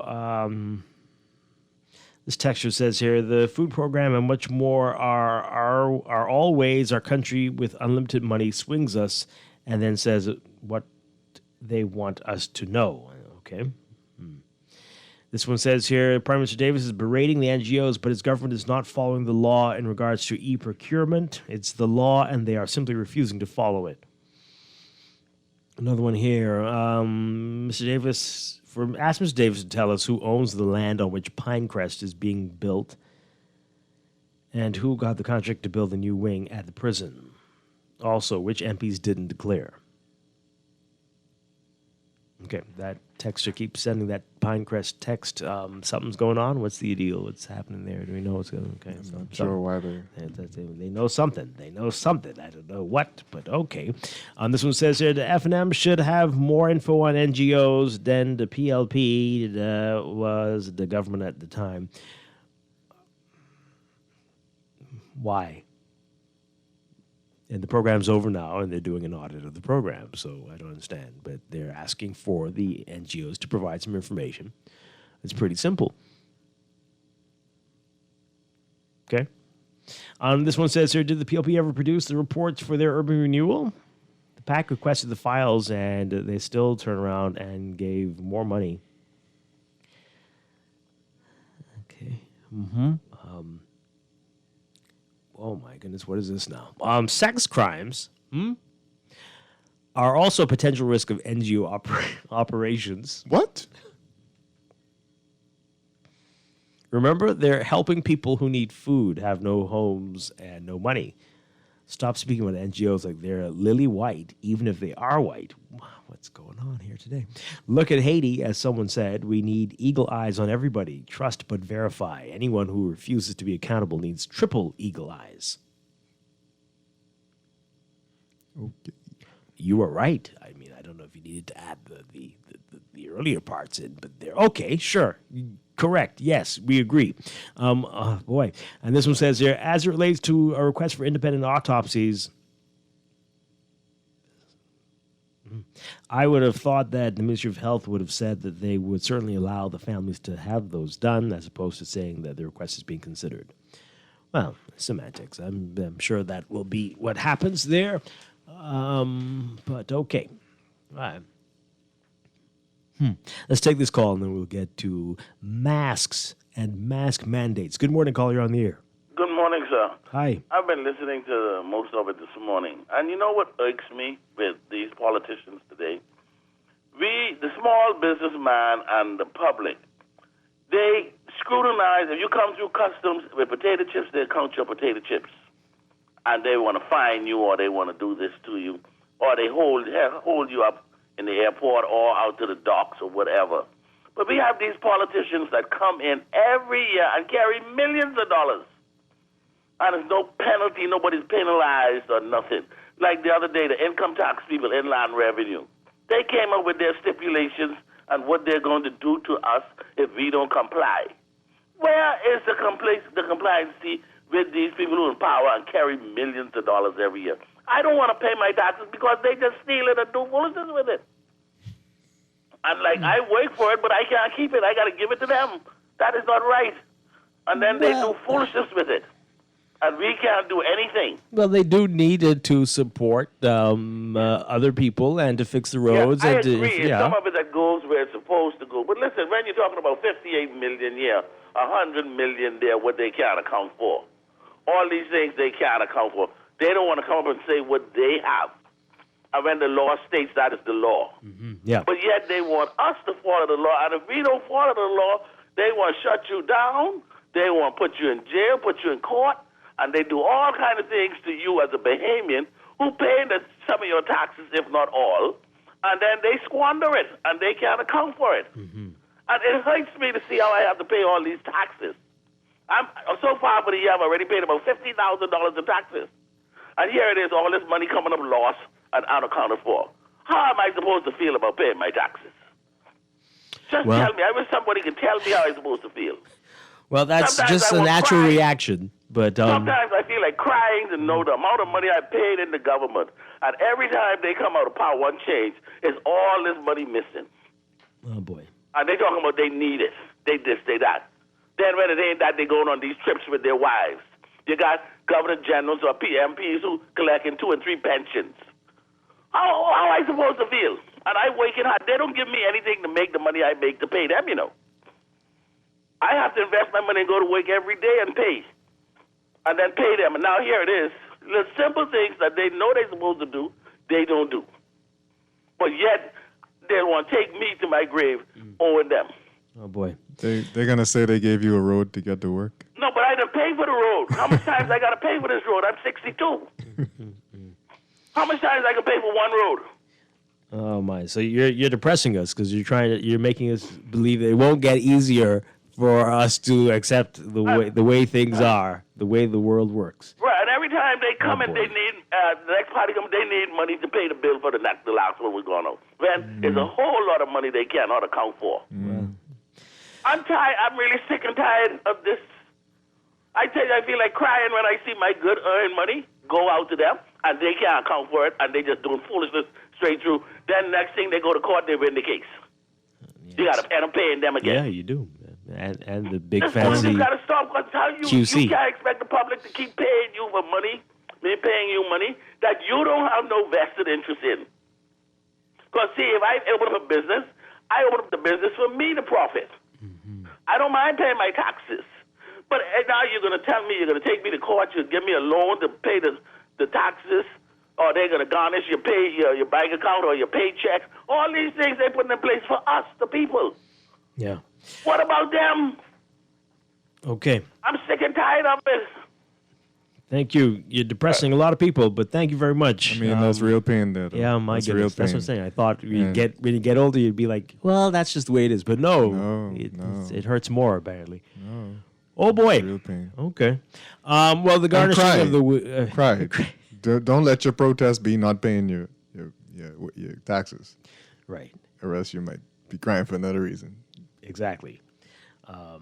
But hey, the garnishing of the wages, they say that'll be in extreme cases, right? If it comes to that. But don't silence your voice, right? Let it be, let everyone hear you that these MPs have to comply with the rules as well. Exactly. And we just can't sit back and say, oh, well, that's just how they do it. No.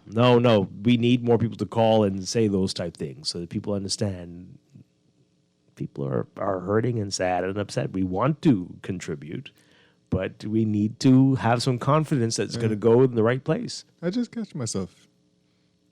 And a question we need to ask Inland Revenue. Maybe I'll ask it soon. You're going to say it on air? No? Well, I mean, if they send your file to a collection agency, can they still use the system of garnishing wages? Or is that just a government thing? I suspect yes. The private company that they send the collection agency can't garnish your wages. That has to be. You know how y'all go. Like the government says, "Hey, you owe us money," and like, yeah, whatever. But then when the collection agency is coming after you, they'll be a little more aggressive. And is that the case? You're like, oh, really? Do you think you can avoid us? And so and then they have other things to do. They can't be running after you all the time. And so let the collection agency deal with that. Right. Perhaps. But they can still do it.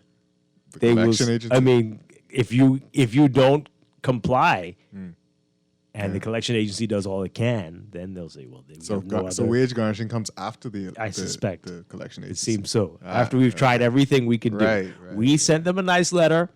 Then we sent the collection agency after them. The collection agency threatened to break some No, they don't do that. And then they, right. And they tried, and then we couldn't get anywhere. And so, if the collection agency called, know that you owe much more than you did before. Oh, boy. That's the problem. That's true, yeah. Let's take this call really quickly. Good morning, caller. You're on the air. Mr. Strachan. Hi. I hope you're doing well. I'm trying. Yeah, good. I have to sympathize with the last caller that called. Because you see, I look at it from a constitutional point of view. The fact is the government is violating the Constitution. The Constitution says no man, woman, or child shall ever have his labor exploited. That's point number one. That man's labor and the labor of other people are being exploited by the government of the Bahamas. That's unconstitutional. Second point.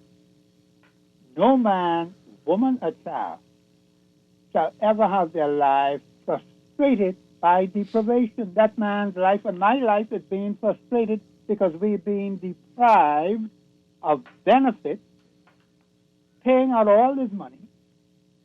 The fellow just jump up and say, well, he ain't know where it is. It must be misplaced somewhere. Millions and millions and millions of dollars. You owe a couple dollars to an agency to say they want to wring your neck off. So what's the difference between them and us? Why is the law is not being applied to them? That is the question we need to be asking. They don't even declare. And they get away with it. The man talking about he give them 30 days more. They get 30 days, and they still don't declare. So what happens then? Then you talk about the fact that they send you a letter, this and that, you don't comply here. They want to put all kind of pressure. And I agree with the gentleman, because the government of the Bahamas is violating the Constitution of the Commonwealth of Bahamas, where it says no man, woman, or child shall ever have their lives frustrated by deprivation. Oh, my goodness. Well, And the first one, I can read the first one too. Because there's 3 points right in there. No man, woman, or child shall ever be slave or bondsman to anyone. The government is making us slaves and bondsmen to them. See, that is a blatant abuse and violation of the supreme law of your country. And something has to be done about that. Now, the people have to do something about that. Yeah, You see what I'm saying? absolutely. That's important. Okay, right. Thank you Thank you so much. much. You all are making me sad today. Okay, this is not going to help us feel better, but COVID numbers are rising, and this is coming just as the government is considering lifting the mask mandate. You know, they've already done it for the hotels. But the rest of us, they're hoping that by the summer. But what's happening with the numbers rising? We had a big number a few days ago, 63, I think it was, and we had 32 in the most recent report for the 16th of May. Here is what the health minister is saying in this report from our Tashina Robinson.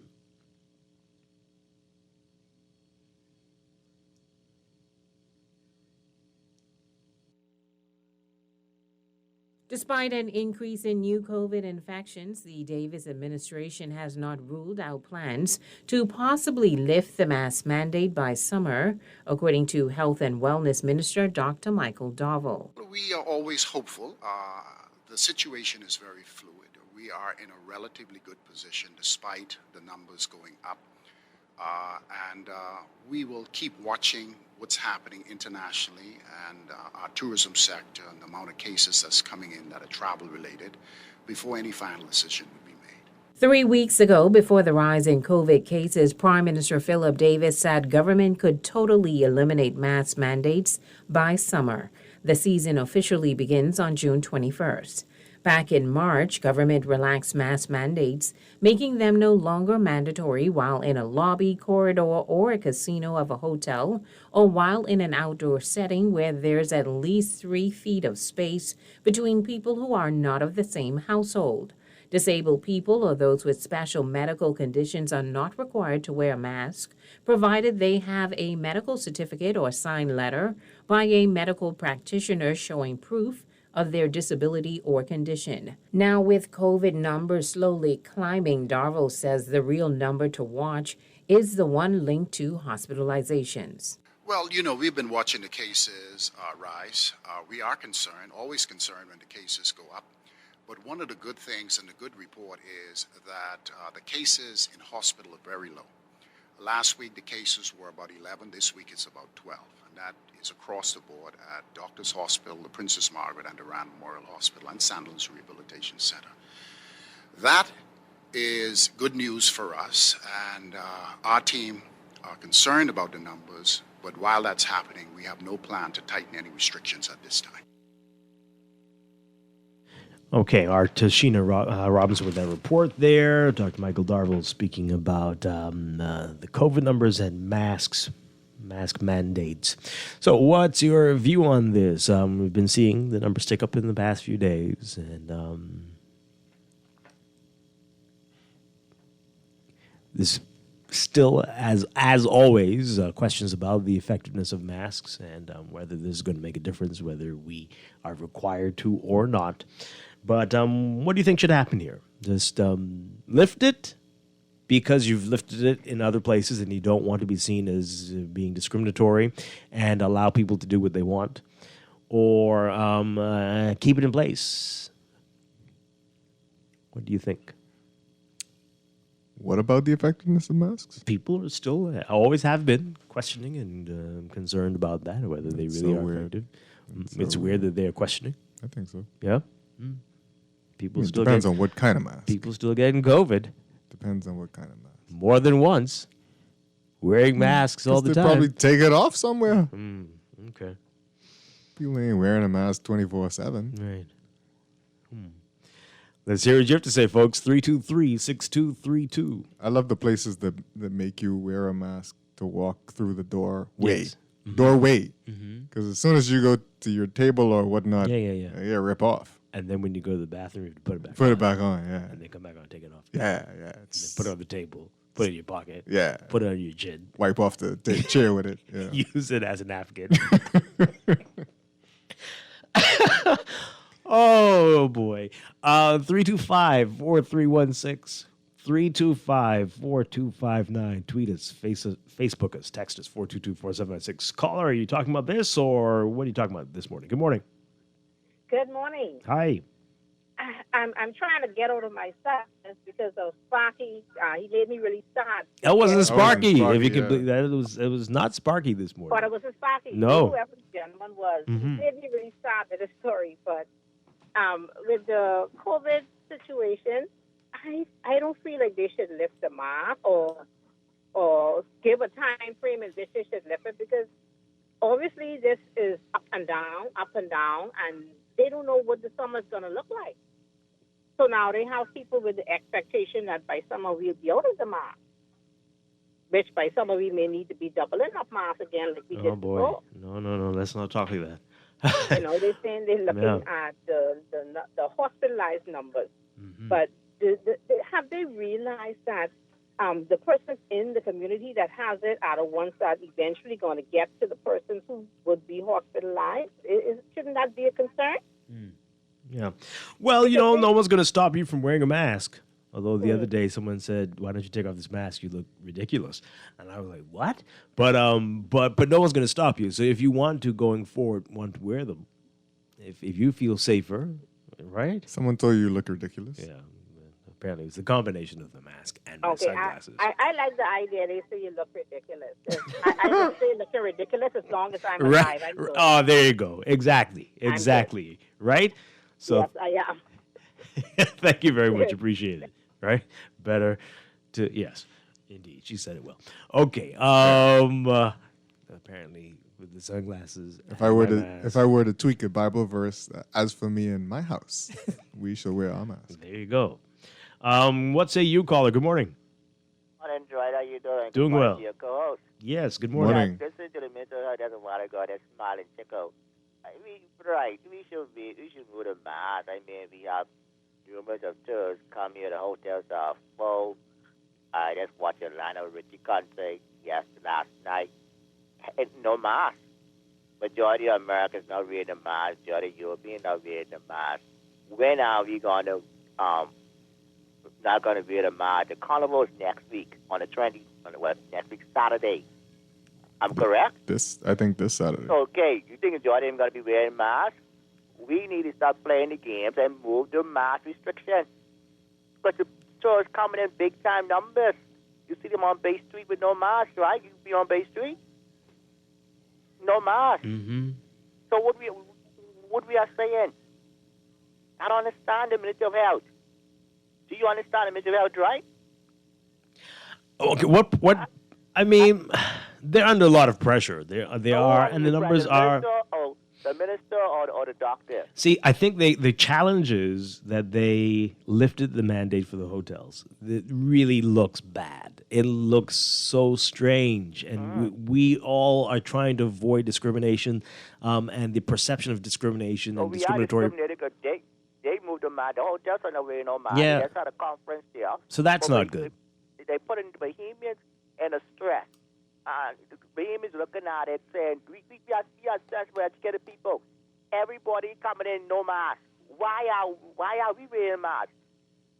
So we could hear me gonna put nature in its own hand and say we're not gonna wear a mask because as far as we concerned, the mask mandate is lifted in the great United States.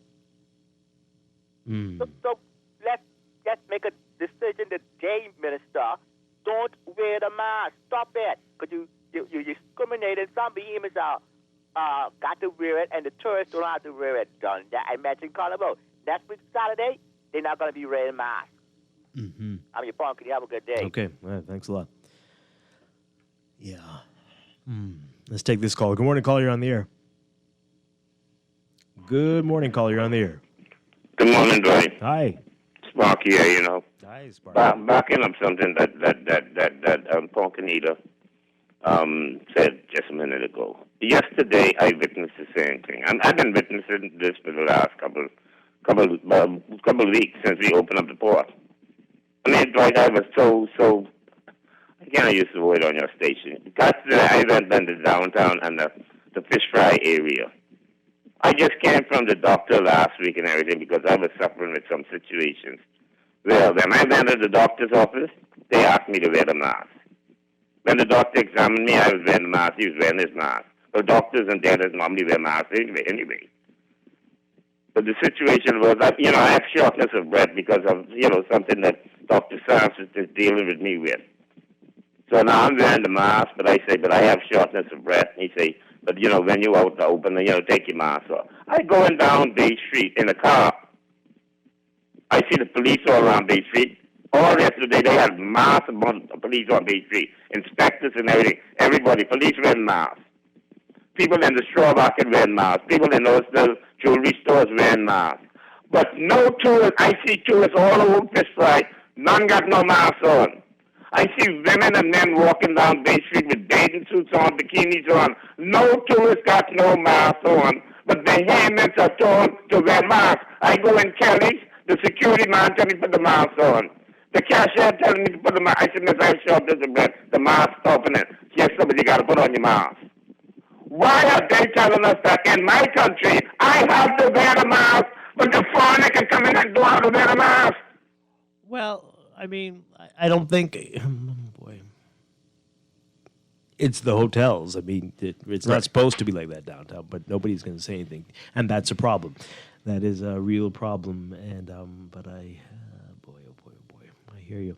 But apparently, Sparky, you can get that certificate, right? And that can prove that you have an issue, according to the report we heard. And then you might be allowed to not wear a mask. But this is what they're hoping, it seems, to correct. This is a problem. They have to address it. It cannot be certain people allowed to wear masks and others, or forced to wear masks and others not allowed or not required to wear masks, right? You don't want to be having a situation like that at all. No double standards. Yeah, that is a terrible, terrible, terrible look. But if they could keep it up, I'm sure they would. But it can't. It can't be allowed to continue. Definitely not. Good morning, caller. You're on the air. Morning, Dwight. Hi. Morning, Jesto. Morning. Well, listen, my whole thing on the mask mandate is that, I mean, we can, look at, based on cases going down, it's dropping the mandatory mandate. But, I think as a country, Bahamian people need to stop comparing themselves to a different nation. Yes, you have the aspect of discrimination, whatever you call it, but I don't know about you guys, but I was here during the pandemic. We ain't got no place to go. We, have hospitals, the urgent care and stuff that America has. I wear my mask when I go into places. And, I think the government has, responsibility to protect its citizens, and we have another responsibility to get this economy back. And one of the biggest ways in which to do that is obviously you want to allow tourism, and so it's a difficult decision what they're making. But I've traveled places like Mexico, and they've been during the pandemic. Tourists been coming in and they're not wearing their masks or whatever. But what I've noticed is every worker, every citizen of Mexico had that mask on because they ain't got no place to go. You have to protect your citizens. Yes, I feel that tourists, are here not abiding by mask mandates or not wearing masks and all that stuff. The payment people got to understand something also.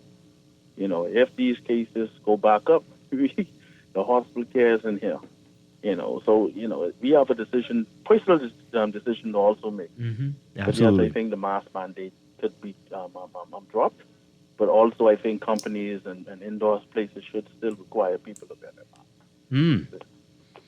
Interesting. Okay, I don't know how it's going to work, but it's going to be interesting. But people really, as you say, personal responsibility. It's going to be required here. Yeah. I'm still purchasing my masks and getting new ones. Definitely. All right. This texter says the number of hospitalizations shouldn't be used in isolation. What is the rate of increase? How does it compare to last year? Anyone who spent 1 week in this COVID pandemic knows you can't base decisions on low numbers today. Yeah, okay. Another text. I was on a park yesterday. The COVID enforcement unit patrol car came out there and they gave out some masks. And they said everyone should wear their masks. The COVID patrol unit gave out masks. Okay, all right, well, that's interesting. Let's take this call. Good morning, caller. You're on the air. Good morning, gentlemen. Hi, good morning. Yeah, how y'all doing? Doing well. All right. Yeah, I think they should drop it, man. They should drop it at the end of the month. They shouldn't even wait till the summer. Yeah, man, you're breathing in carbon dioxide all day and things like that, man. That ain't healthy. And then it's a discrimination. And right now, ain't no one wearing masks. If they even ain't keeping them restrictions around on certain shops and things, little petty shops and things like that. I see all day people walking up and down in shops and things with no mask. Really? The mask ain't making no sense, man. If the tourists ain't got to wear it, we ain't got to wear it. They should drop that at the end of the month. They shouldn't even wait till the summer. You breathe in carbon dioxide, you only breathing in this thing bread all day. No, man, that can't wait. Drop it at the end of the month. That's what I think, Dwight. Okay, Yeah. all right. I hear you. Well, if you've been doing it for 2 years, it didn't do anything to you. You'll be okay. You ain't sure what breathing in your stink breath. 2 years to you. The long-term effects, eh? Oh, boy. Some people, I can imagine. Good morning, caller. You're on the air. Morning, Mr. Strachan. How are you? Doing well. Good morning. Good morning. Mr. Chester, how are you, sir? I'm well, thank you. Good morning. Beautiful. Mr. Strachan, it is discrimination of our government against the Bahamian people. Mr. Strachan, I have been going downtown just about every week. And I was shocked to see the tourists, no mask. I agree with Mr. Pumpkin. I agree with Mr. Sparky. It is, sir, discrimination. And guess what? The police are right there. And they better don't touch those tourists. But, they will lock us up. They will fine us. What is going on in this country? And they're talking about cases rising? Ain't no case rising. It's just about control of the people and giving special interests ways to make money. Sir, the mandates must be dropped ASAP. It is ridiculous. They're giving excuses about cases rising. Mr. Strachan and Mr. Chester, this is what I would like for you to do as reporters, please. Go and ask the Minister of Health, the Minister of Health, Mr. Dowell, Dr. Michael Dowell, to show you the proof of the 33,000 plus persons who they say have COVID-19. Not by name, by age, by gender, by location. Remember, they even say in some cases, cases are still pending. I don't understand that. And by case number. You will not get it. But what do you don't believe at all? Sir, pardon me? You don't believe this at all? Oh, sir. Let them show it to you. I have been trying, and I've written to them, and they refuse to respond. Let them, sir, show you the proof. It does not exist. And I believe I heard the president of the U.S. said there's going to be an investigation as it relates to this whole COVID. Listen, there needs to be a commission of inquiry. Some people need to be jailed. Thank you, sir. Okay, I mean, I think I personally know thousands of people who've had COVID, but and more than once. So, but Okay. Caller, good morning. You're on the air. Good morning, how you doing, sir? Doing well. Good morning. Great. I called her before. I think she had a morning brand of coffee already. But let me just say something. The reason why these cases are rising are because the government opened up the country. Now, many people are having these fests. Many people are having these events. And trust me, they ain't have no mask. They spitting up in the air. They partying. They doing that. But guess what? If they're saying that they're going to have a carnival on Saturday, which should be a big super spreader, imagine if no one has a mask there. Our cases would probably be in the thousands. We need to think with logic. Now, when we had that government before now, all of us is crying saying that, oh, the tourist is able to go to the hotels and we're locked down. Now, and that's the truth. But even though it was at that point of time, we have to understand that if we let our guard down, it will be different and greater impact from now on. Now, the way I see it, the government is trying to have these festivals, these events to gather money. So even if you go to these events, what do you get from it? You sip your drink, you party, and then just get hangover, whatever, right? But if we keep our guard up, we can live to see another day. Now, these people that are talking about masks, trust me, you need to wear your mask because you don't know that person you're standing next to or who is in close proximity. You do not know if they have the virus. COVID doesn't have a stamp and say, wow, I have COVID. You will never know.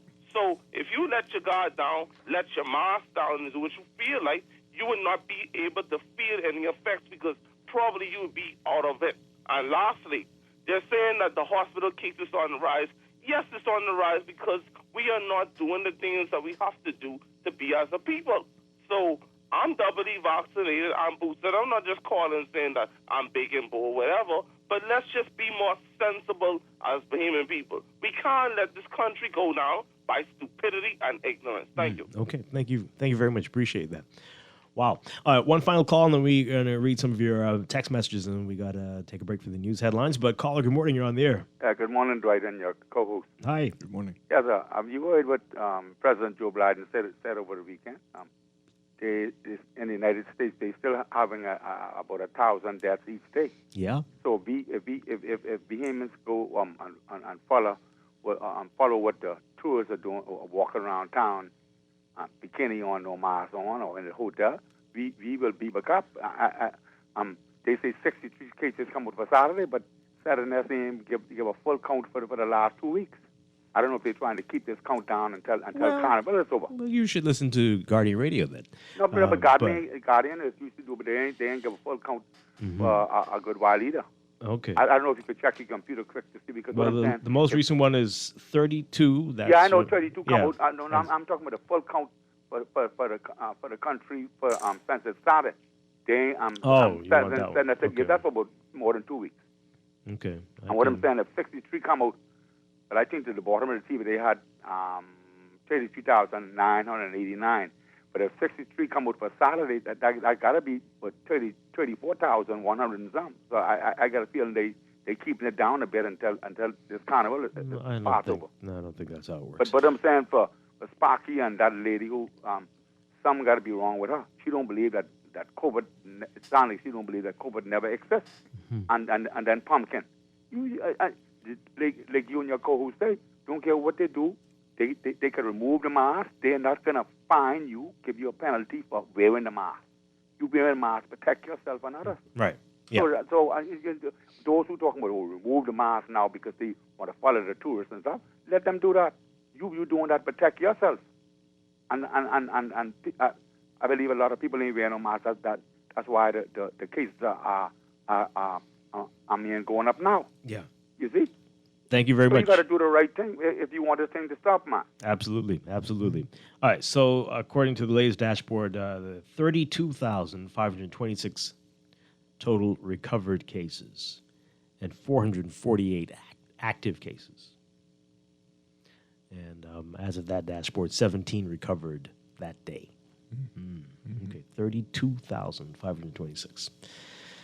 Wow. All right. This a couple messages as we go to the break. This person says here regarding the masks, you don't have to wear them anymore, really. Once the government allows any sector or persons in the Bahamas, in this case tourists and hotels, to not wear masks, then nobody has to wear a mask. Who is this person? Okay. One lawsuit using discrimination as defense will remove any restrictions for all Bahamians. Well, try that with the casinos then. Let's see. Let's test your theory. Case in point. Right? I don't know if anyone's ever tried it, but okay. Try it. There's a whole lot of discrimination, including with citizenship and all manner of things. Yep. Let's see. This person says here, I don't think it should be a law for us as Bahamians to wear masks. It should be a personal choice. Okay, we're getting there. Another one here, the tourists cannot enter stores without a mask on. Yeah, I think that was an exaggeration. Another one, COVID is only the new name for the flu or the next name for the flu. Yeah, you think so? And this person says, remove this stupid mask mandate now. It's dumb. Wow. And another one, to be claiming COVID doesn't exist at this point after all of these deaths is ridiculous. It's demoralizing, and why can't we shake this pandemic? And I think they're saying, and that's why we can't. At this point, it's hard to not just want to throw up your hands. Yep, I agree with you. We've lost too many people for someone to be saying that, and too many of us have experienced COVID and wondered if we'd make it through the night to be saying such things. But oh well. Okay. We're going to take a break. When we come back, we're going to lighten things up quite a bit. I think we desperately need it. We won't get to what the caller was saying about hangovers, though. Right? No? Right? No. We're going to be talking with Kyle Stubbs. Somalia Kyle Stubbs is going to be with us, and we're talking with Bristol Wines and Spirits. Stay tuned. This is Morning Blend. Morning Blend Business coming up. Wake up. It's a new day. Wake up, it's a new day. It's the start of a new way. Imagine driving your dream car, doing all the things you never thought you could, like perfecting your parallel parking skills, or picking up your date. Everyone loves to dream. Stop dreaming. Start driving with a brand new offer from Scotiabank. With an auto loan from Scotiabank, benefit from no payments for up to 2 months, a low interest rate up to 9 years to repay, and free insurance for the first year up to 2.5% of the loan amount. Promotion ends June 30th, 2022. Stop dreaming and start driving today with an auto loan from Scotiabank. This is Guardian Radio, 96.9 FM, Nassau, Bahamas. The views and opinions of the hosts and guests are their own and do not necessarily reflect the position of the management and staff of Guardian Network. Wake up, it's a new day. Wake up, it's a new day.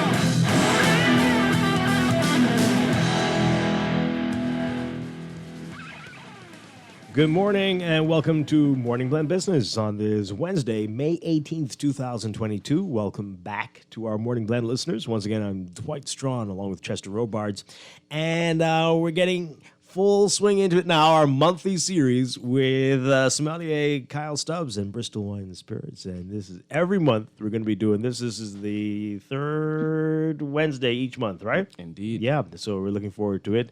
And so, Chester, you're going to have to remember to eat before you come on Wednesdays, right? Which I didn't do today either. So we're all in for a great day today. But Kyle, this is going to be fun. It is. It's May. You know, besides a little bit of rain we had over the last few days, we can feel the temperatures warming up. Oh, yeah. So we make a little slight shift in what it is that we enjoy and consume. Hennessy on the beach, would you recommend that? Hennessy Mojito isn't too bad, you know, but Hennessy on the beach, not my type of thing. You know, some nice light, Hennessy white, crisp. Mojito? Yeah, that's delicious. Really? Never heard of it. I didn't. Yeah. Yeah, I mean, a couple of substitutions. I mean, you still use your mint, you still use your lime, right? You bring in the cognac, so you change the club soda, you bring a little bit of ginger ale. And it's just fantastic. Wow. Okay. I'm putting that down on the Now, list. forgive me because you caused me to say Yeah, sorry. Hennessy, but any cognac brand. Right, yes, that's right. Okay, no brands unless it's what are your brands. Okay, there we go. All right, that's something to think about, though. All right, but the temperature is changing. Didn't mean to interrupt you. Yeah, so we're moving to the light whites and the crisp, and then we'll graduate next month into the rosés, and then we're pretty much locked for the next 3 to 4 months on the white stuff. So we don't get heavily laden while we're enjoying some beach. I know Carnival is coming up this weekend. I don't see the heavy stuff. It's the light. You want to drink. You're on the road for 3-4 hours. You want to be able to consistently drink, but not fall long or fall out kind of thing. So it's the light, crisp enjoyment season, we like to call it. Excellent. All right, so what do you recommend? Well, this month in particular, we celebrate 4 wine days. And 4 classic grapes. So we have Pinot Grigio, right? That's a nice, light, crisp one on the side of a nice salad or glass by its own, right? We have Sauvignon Blanc we celebrate. And I like to say Sauvignon Blanc should be every Bahamian's favorite white wine because it just goes with just about all of our seafood. Later this month, we celebrate Chardonnay, right? And people, either you like it or you don't like it kind of thing. But we want to appreciate that there's numerous styles of Chardonnay that we can enjoy. Unoaked, chalky, minerality. We could have oak, malolactic fermentation, so we taste buttery and creamy like sensations. And then we also this month we celebrate Moscato. And I think every Bahamian should also know Moscato because that's a sweet grape, is a sweet wine. And all of the sweetness that we get in the Moscato wines, typically we call residual sugar. From natural sugar, from a natural sweetness from the grape itself, nothing added. And the other day this month, and we'll speak about this in a while, is National Drink Wine Day, which is next week, Wednesday, the 25th. Really now? Yeah, and we have a nice little series that we're going to get started next week, Wednesday, that we'll speak about in a moment. Okay, that sounds good. Baron Feeney Pinot Grigio is our go-to Pinot Grigio at Bristol Wines and Spirits. I'm certain somebody's going to call on the line and ask about another Pinot Grigio. I don't mind having that conversation. But it's a grape that has a unique color on the skin, right? Grigio in Italy refers to gray. The same grape inside France is called Pinot Gris, right? And gris in French is gray. And that's just, the hue that we get from the skin of the grape. And it shows up in this wine. So once we pour this wine, it usually has a dull, we like to say, hay-like color, like a green hue. But a part of that comes from, just very barely minimum interaction between the juice and the skin during the winemaking process. But Baron Feeney Pinot Grigio, this grape is known from the northeast of Italy, regions like Friuli and Alto Adige is where you get the best of the best. Right? A lot of people speak about things like Santa Margherita, and this falls right in that same line kind of thing. Pinot Grigio is my favorite one. Yeah, it doesn't really. It's my mother's favorite. Yeah? She used to be a Chardonnay, now she's a Pinot Grigio. Yeah. So what are some of the characteristics that separate it from Chardonnay, Sauvignon Blanc? It's going to have a very bright acid component on the side here, and some citrus is going to come out a little bit more. Okay. We're going to get good fruit character in the front end, right? Versus when we open up this Sauvignon Blanc from France, it's going to be like, oh, this is grassy kind of thing. But this is just a pleasant, clean, easy drinking white wine, right? 12.5, 13.5% alcohol. So it's in a sweet spot. You could drink a bottle and a half and feel good about life kind of thing. Wow. Above that, then somebody might say I may be encouraging drunkenness, which I don't do. Definitely not doing that. No. All right. And this will be good with what type of food? Just a light salad on the side. There's enough complexity on the side of this that you could put it on some thin, like poultry. So like, chicken, chicken breast kind of thing. We'd like to do our grilled chicken breast on a Caesar salad or a mixed green salad or field green salad, that kind of thing. Or if we're just doing some pasta and we're tossing it with some olive oil and some vinegar kind of thing and nicely seasoned with some herbs, this will be fantastic on the side of that as well. Excellent. All right. Yeah, so we'll get the morning started with a nice sip of That's a great way to go. That is a great way. There's nothing wrong with that in the morning, right? No. I mean, what? Right, exactly. It's 11 o'clock somewhere. All right, so we were talking off here about a brand of Chardonnay, and so a lot of changes come based on the region in the taste of even from the same grapes. Yes. Let's talk about then why that happens. So we like to use this French word called terroir when we describe what influences differences in wine, right? I just spent a couple of days last week in Eleuthera. And, and I like to bring Eleuthera into my wine conversations because we appreciate our pineapple and what happens with our pineapple, right? And so to stop in the Gregory Town and be like, this is the red soil that they speak about, right? And Gregory Town is North Eleuthera, so you have the influence of the two bodies of water, warm on your western side, and you get the Atlantic on your right. So all of that influences what's really happening there in North Eleuthera for us to get the kind of pineapples that we grew up enjoying. We could take those same slips, and they won't give us the same energy that we get there in North Eleuthera. And it's the same thing with grape varieties. So we talk about Cabernet, but the Cabernet that's grown in France, in Bordeaux, cannot be the same that's grown in California where it gets up to about 105 in August, kind of thing. And it can't be the same Cab if we were to go down to Argentina where they're growing a lot of their vines on mountainsides, right? And so that elevation and the coolness that brings, as well as the drainage of water, all contribute to different characteristics. So if I have a vine that's in cold climate up in the mountains in Argentina that's fighting to give me fruit, it's fighting, but it's going to give me quality. Whereas if I'm in Napa and I'm fighting the heat, which I'm not getting in Argentina, but I'm pushing through more water into my stuff into Napa Valley, which means I'm giving this plant more nutrients, so it isn't fighting as much. So I'm going to get good fruit, but not quality fruit because it didn't have the fight to give me that quality. I kind of babysat this vine to give me this, as opposed to this vine struggling and fighting to find itself, and then what it produces me quality. Formula fed versus breastfed. There you go. I didn't even go that route. Wow. I mean, my wife is pregnant, so that's on my mind, right? That's exactly what it is there. Yeah. So you need to know as much about the grape as you need to know about the area, the country. Yeah. So I was just mentioning a week and a half ago, I spent 6 days in Argentina. And it was the most amazing experience to go to this winery, Familia Zuccotti, which is actually winery of the world in 2021. Wow. And literally every 6 to 8 meters, right, there's a different soil composition.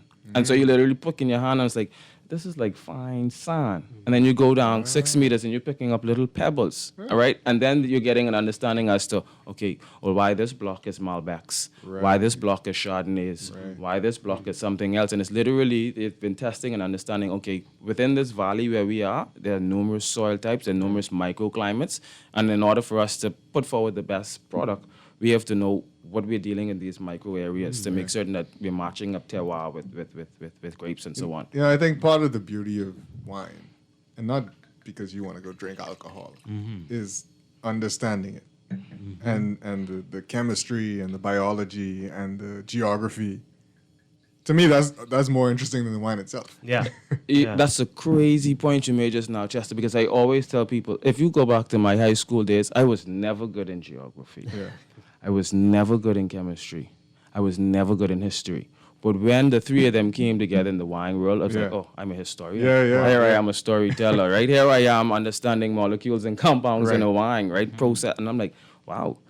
But that's the interesting, unique part of it, and every day is a learning opportunity.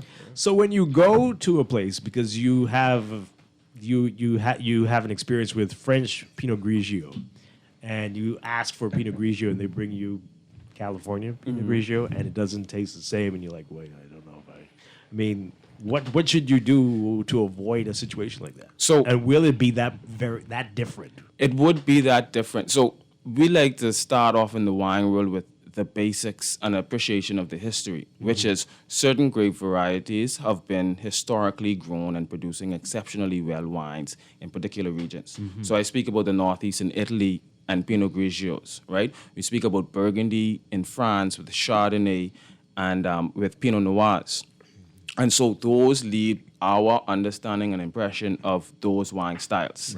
Now, when we get outside of those regions and we're producing those same grapes in other places, is either we're trying to stylistically say, hey, this wine is Bohemian, this is how we're doing it, or we're trying to mimic what was done, because historically when we talk about high quality Pinot Noirs, we're talking about Burgundy. When we talk about high quality Chardonnays, we're talking about Burgundy. When we're talking about good quality Pinot Grigios, we're talking about the Northeast in Italy. But beyond that is appreciating, again, back to that terroir conversation, right? What's happening in Italy in cool climate is completely different than what's happening inside California. So when I come across a California Pinot Grigio, I expect certain things, a higher alcohol content because the fruit was riper, because the climate was warmer, right? And so that wouldn't necessarily give me my Italian style of Pinot Grigio. While I will evaluate that for what it is, this is the style that I look for, and people would, make that judgment based on that. Right. Okay. All right. So here we go. This is again, tell us which one this is. This is wine number one. This is Baron Fini Pinot Grigio from Alto Adige.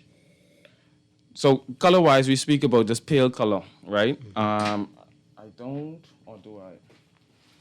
do have a Chardonnay. So when we look at the Chardonnay, we'll see a nice difference in color. It's like golden, right? This is golden, but it isn't as polished. The Chardonnay is going to be gold, right? But if you look at this is, I don't want to use the word dull, but it isn't as polished as a nice gold Chardonnay in the glass, right?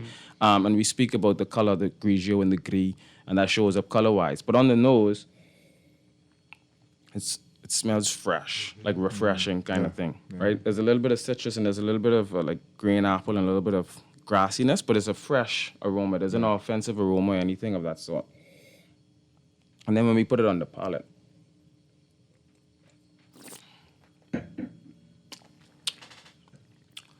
green apple, nice acid bite, right? So two things is we love acid in wine because it's going to make us salivate, so we can get another glass and a glass after that, or what we going to eat now, right? And those Sauvignon Blanc, I think the Sauvignon Blanc we'll taste is just fantastic. I could even see a nice, luscious conch salad just dripping on the side of this Pinot Grigio as well. Wow, okay. And the acid in this balance out the acid inside the conch salad, and then everything else is what's playing in the palate. This is nice. Well, look at that. Look at what those conch stands are missing. Wine, right? Somebody need to tell them about it. That's a mission of mine, but you are correct. They are missing a nice, and it doesn't have to be expensive, but a nice bottle of Sauvignon Blanc on the side of it'll just we elevate the experience. Beer is works. nice, but this could add it, take it to another level. Beer does something on the back end that I don't. Yeah, there you go. Literal back end. There you go. So how much would a bottle like this go for? $19.95. Oh man, that's pretty good. Yeah, and I'm in the wine business, but I could only, $30 is my cap, unless it's a celebration of sorts. And so, I think this performs well for $20. That's a good one. Yeah. All right, let me get a shot of that there for post these on our page. All right, wonderful. All right. So while we get ready for the next one that we're going to sample, we were talking about this off here, but we know that supply issues are affecting even your business. How are things looking at this point? We like to say it's getting better, but we still can't see the finish line. Wow. And so certain areas around the world are still problematic for us. Italy, coming out of Europe, even France, we're waiting on the container right now with some exciting rosés, and like we said off here, next month is rosé month. We're 27, 30 days late in terms of those arrivals.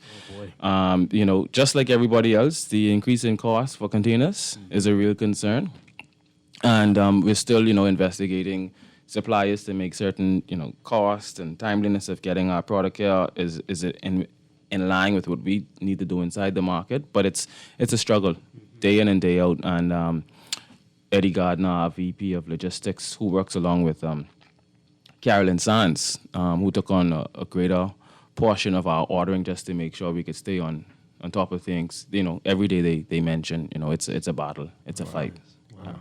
And how are the customers responding? I mean, at this point, it's almost like oh wow, it's back in stock, right? But I think there's an appreciation that we've been fighting this battle for 2 years now.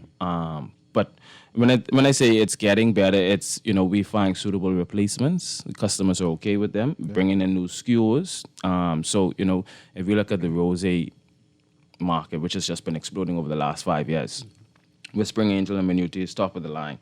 We've been having some issues with them, but 2 or 3 other new SKUs came in to assist us. Or, you know, so it's like, just hold on to this for the next 2 months while we're waiting on Minuti, while we're waiting on Whispering Angel. And everybody is battling that. But I think we're trying our best, and I think we do a good job of keeping our finger on the pulse, making some pivots and some instant changes, biting some costs, just to make certain that product is still here.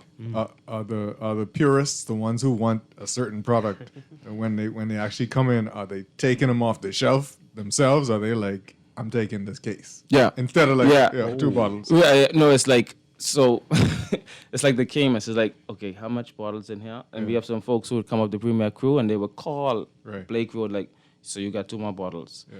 Call East Bay, so you got 2 more bottles. And then when they hang up the phone, it's like, okay, Kyle, I want the 2 bottles from Blake Road, I want the 2 bottles from East Bay, and I'm going to take everything else here from Premier Crew. It's like, but you know, once you take that, that's everything. I have nothing for trade, I have nothing for retail. It's like, I know, but I need to have it. So it's almost like a hoarding kind of situation. It's like, goodness. I want to take all of this kind of thing. But this is a good time to try something different, right? It is Until indeed. your special thing comes in. Like Jester just mentioned, the particular brand Dow is like, that's my brand. Like I would go to fight, I'll go to war for this brand. It's just a fantastic brand. It's a nice story. Came out of a war decades ago. But the quality of this liquid is just there. So because people don't know much about that region, Paso Robles, they're a little skeptical about taking that chance. But when they do, and it's like, I did not expect that. And so we have some very prominent customers of ours who've slowly made that switch from brands like Camus and Camus Special Selection to some or lesser known brands like Dow. But that just exceptional wines kind of thing. And that's something we've done. I mean, over the last 6 to 8 months, we probably introduced a new 24 SKUs into our portfolio of all levels, you know, from $5 to $10 straight up to, you know, $300, $400. So when Kyle talks about Tawa, so I had the pleasure of being at the Dow tasting, and like he mentioned the war, and just the story about that particular brand is amazing, and that they went to California looking for a certain soil to, like, they would not just grow grapes anywhere. Yeah, they went looking for a certain type of soil to open this winery. That's amazing. And these were guys who made their money in the tech business, but only ended up in the new world, the U.S., because they were fleeing war and ended up stationary somewhere else inside Europe for a time. And then the parents said, no, it's, you know, we have to make it make sense. It's a nice story. You know, Soul of a Lion, which is the name of one of the wines, speaks about the mom and her taking the boys, you know, and their security was her main focus kind of thing. There's patrimony, so everything that the dad did through that war time to make certain that his family would make this move. And then for these guys, like a lot of other folks, to step out of their comfort zone, which is tech. You know, like Justice said, specifically looking for a particular type of soil and would not grow grapes anywhere else. And then, you know, the back and forth between the brothers as to buying a winery versus starting from scratch. And then they just agreed to start. So we talk about a family that came out of a serious, tragic situation now to be producing one or two of the best or the most iconic wines coming out of California in general. It's just an awesome story. I mean, and then they put that liquid behind it. It's just like, I'll hear the story over and I'll drink that wine over and over again. Which one of those is your favorite? Well, what I drink consistently is the Dow Cab, right? I think that's at $39. The Dow Reserve Cab at about $100 just is awesome. But whenever I can come across the Soul of a Lion, which is a 100% Cabernet as well, that's an enjoyable set. Excellent stuff. All right.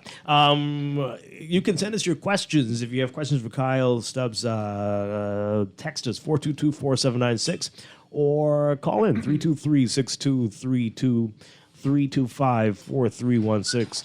325-4259 and tweet us or Facebook us as well. I have a question. if there was, you know, but so I always had this thing.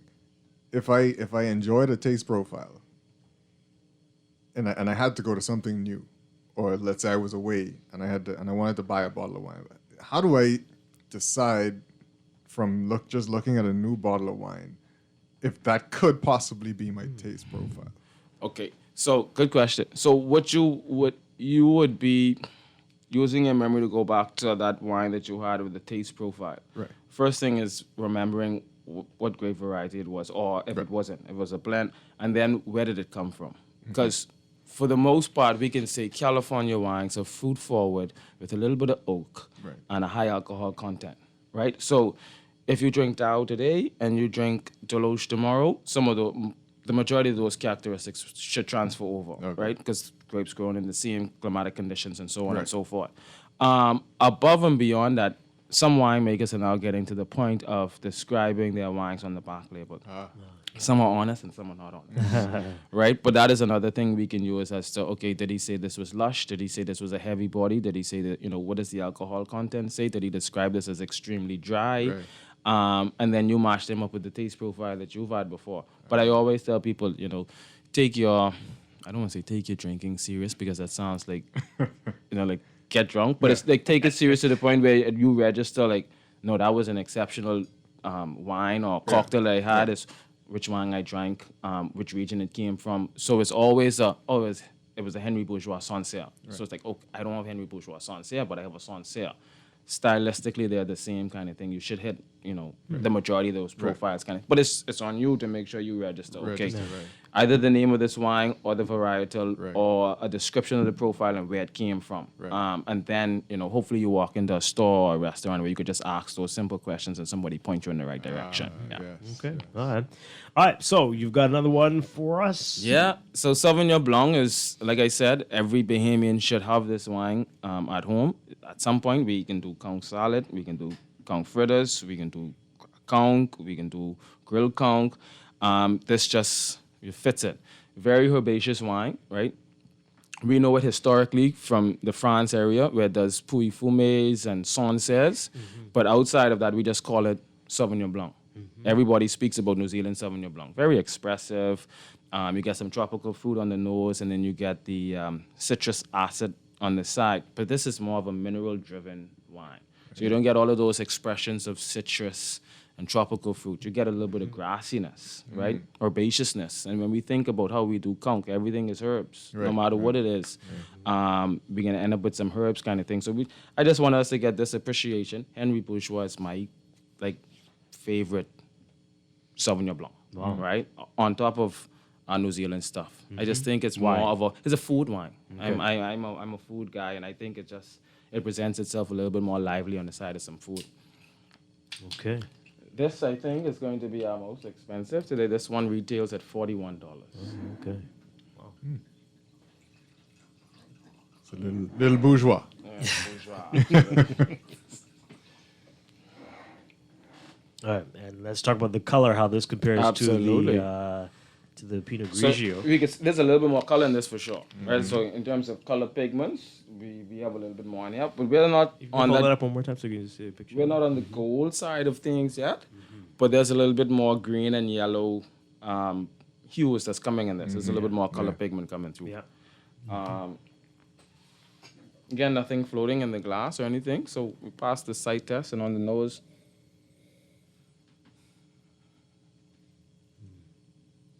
Okay, stir your glass a little bit because some of the first wine was still in it. Right. When you stir your glass, then you get the musty, it's almost like an unattractive aroma that you get now.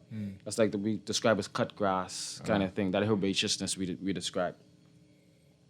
But I believe that, this is a favorable contrast in terms of the nose not being, so attractive as the first one, but then on the palate, it'll be a little enjoyable. Yeah, that's interesting.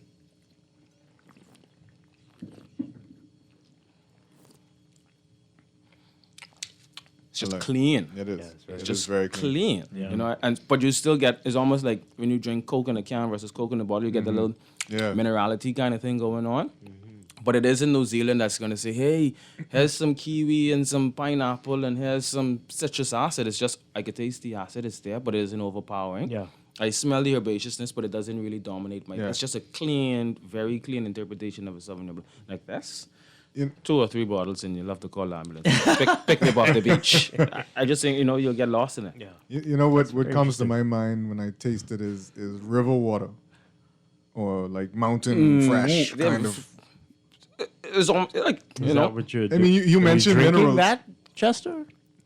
What? What are you drinking? River water? Yeah, you're not drank river water before. Okay. Should I bring a bottle of Fiji now? No, but no. Okay. No, but there is something if you do hiking or anything like in Canada and you stop, right? There's a stream or river and you just put your hand and you just wash your face and take a sip. There's a freshness to it. There's a crispness to it kind of thing. And I agree with that. It's very nice. It tastes like juice. Yeah, it's just like, with alcohol, of course. Yeah. But I don't know if that's how it's supposed to.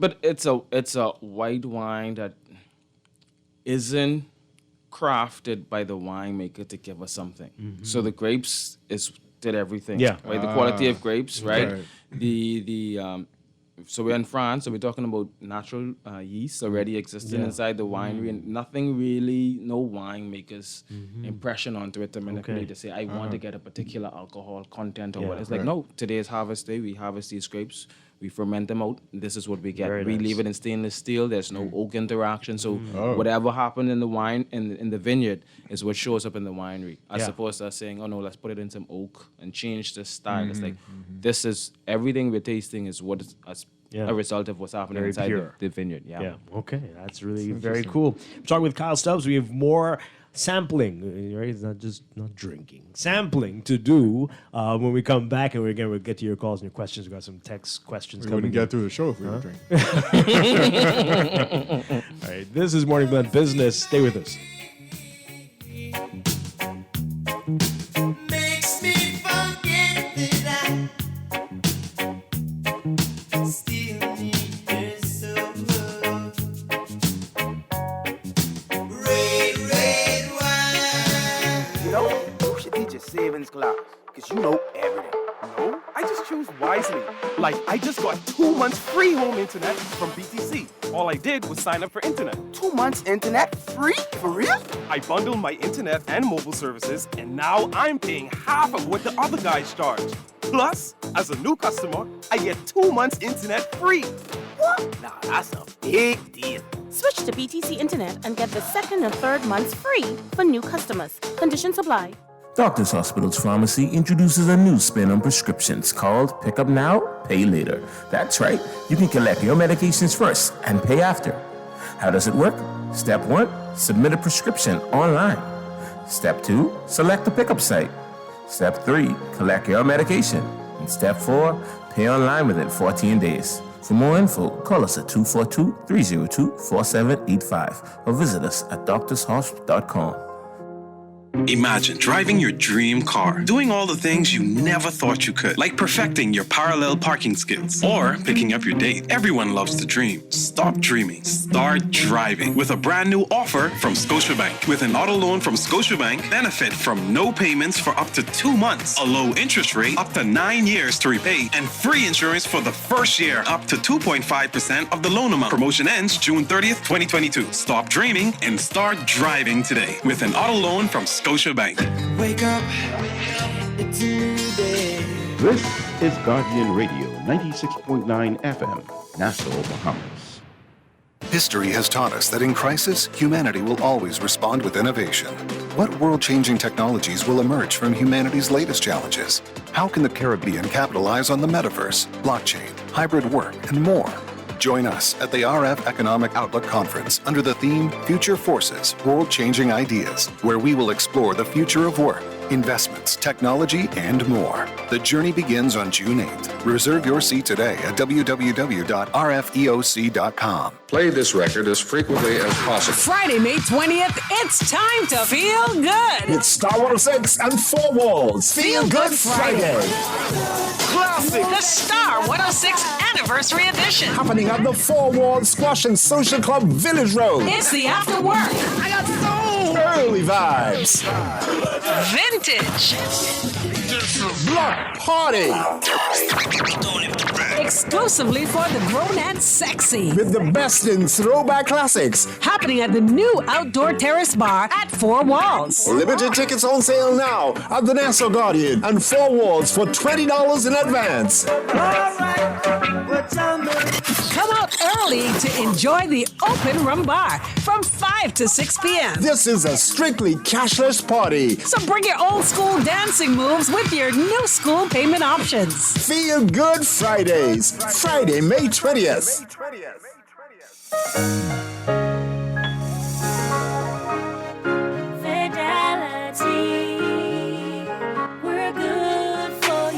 I used to think of the bank as my personal ATM machine. If I wanted a new car, new furniture, a weekend trip to Miami, no problem. Just max out the credit card or top up my loan. I was a big baller until I realized that 75% of my salary was going to pay back all those loans. Fidelity's personal financial coaching was the best solution. Fidelity gave me a plan with a debt consolidation loan that has a built-in savings that pays 5% interest. I now only have one low monthly payment, plus money in my pocket. Give Fidelity Bank a call at 356-7764 in Nassau or 352-6676 in Freeport. Visit any of Fidelity's locations or visit a website at fidelitygroup.com.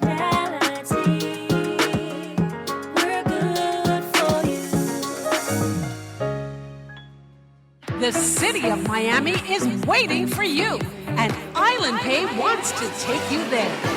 Yes, you heard that correctly. Island Pay is giving away 5 priceless trips to Miami for 2 people just for using your MasterCard prepaid card. Every $30 you spend gets you a chance to win. Whether it's on groceries, gas, diapers, clothes, gifts, online, and others, it's all counting and getting you closer to an unforgettable experience in Miami. Don't have an Island Pay MasterCard yet? No problem. Get yours today. And Island Pay will give you $15 back. Island Pay, a better way to pay, a better way to win. Promotion running March 21st to May 18, 2022. Conditions apply. Visit islandpay.com to learn more. This is Guardian Radio, 96.9 FM, Nassau, Bahamas.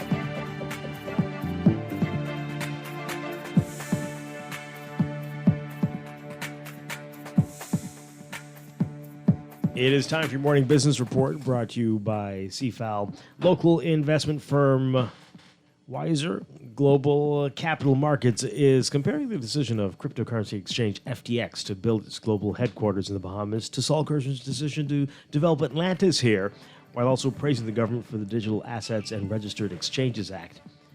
Wiser, speaking to Guardian Business, Director of Wiser, Christos Levadas, also saying in a statement that FTX's decision to build its headquarters in the country is a vote of ultimate confidence in the country as lawmakers and financial services providers prepare to transform the jurisdiction into a premier fintech territory in the region. He says, just as Atlantis became the clear choice for travel, FTX is establishing the Bahamas as the destination for the future of fintech. Wiser provides personalized full-service multi-asset trade execution, settlement, custody, and clearing services, and has a global client pool. The company's chief compliance body is the Securities Commission of the Bahamas. Read more about it in today's Guardian Business section. Chairman of Focal Holdings, Sir Franklin Wilson, says that the company is anticipating an even stronger recovery in the coming quarters after the fuel giant reported a more than 16% increase in its year-over-year earnings for the first 6 months of its financial year. In its second quarter chairman's report, Focal said the company took in $7.1 million in net income compared to the $6.1 million earned during the same period last year. Meanwhile, Family Guardian's chairman, has given a positive outlook for the companies despite an 8% decline in total revenue during its first quarter.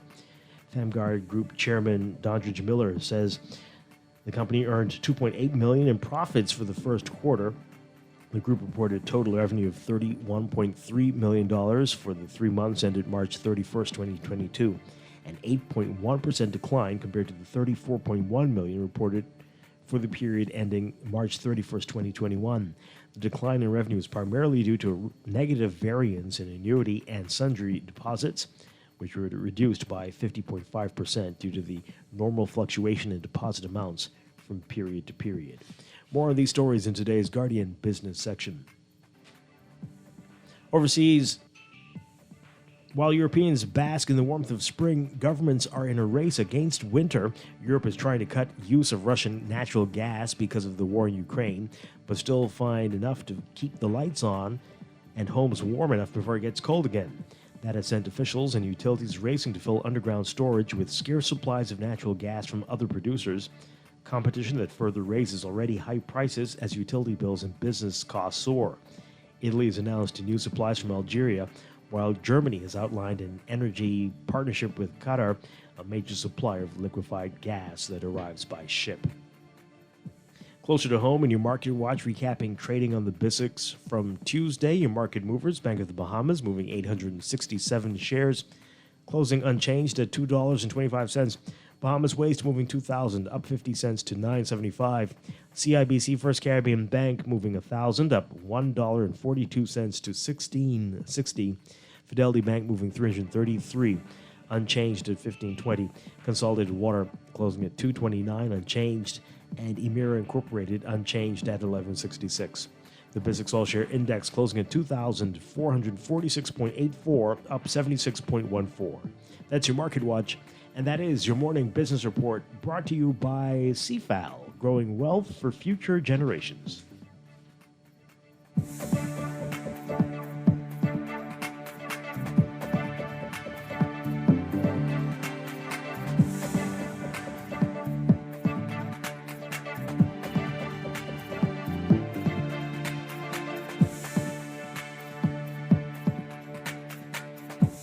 This is Guardian Radio, 96.9 FM, Nassau, Bahamas.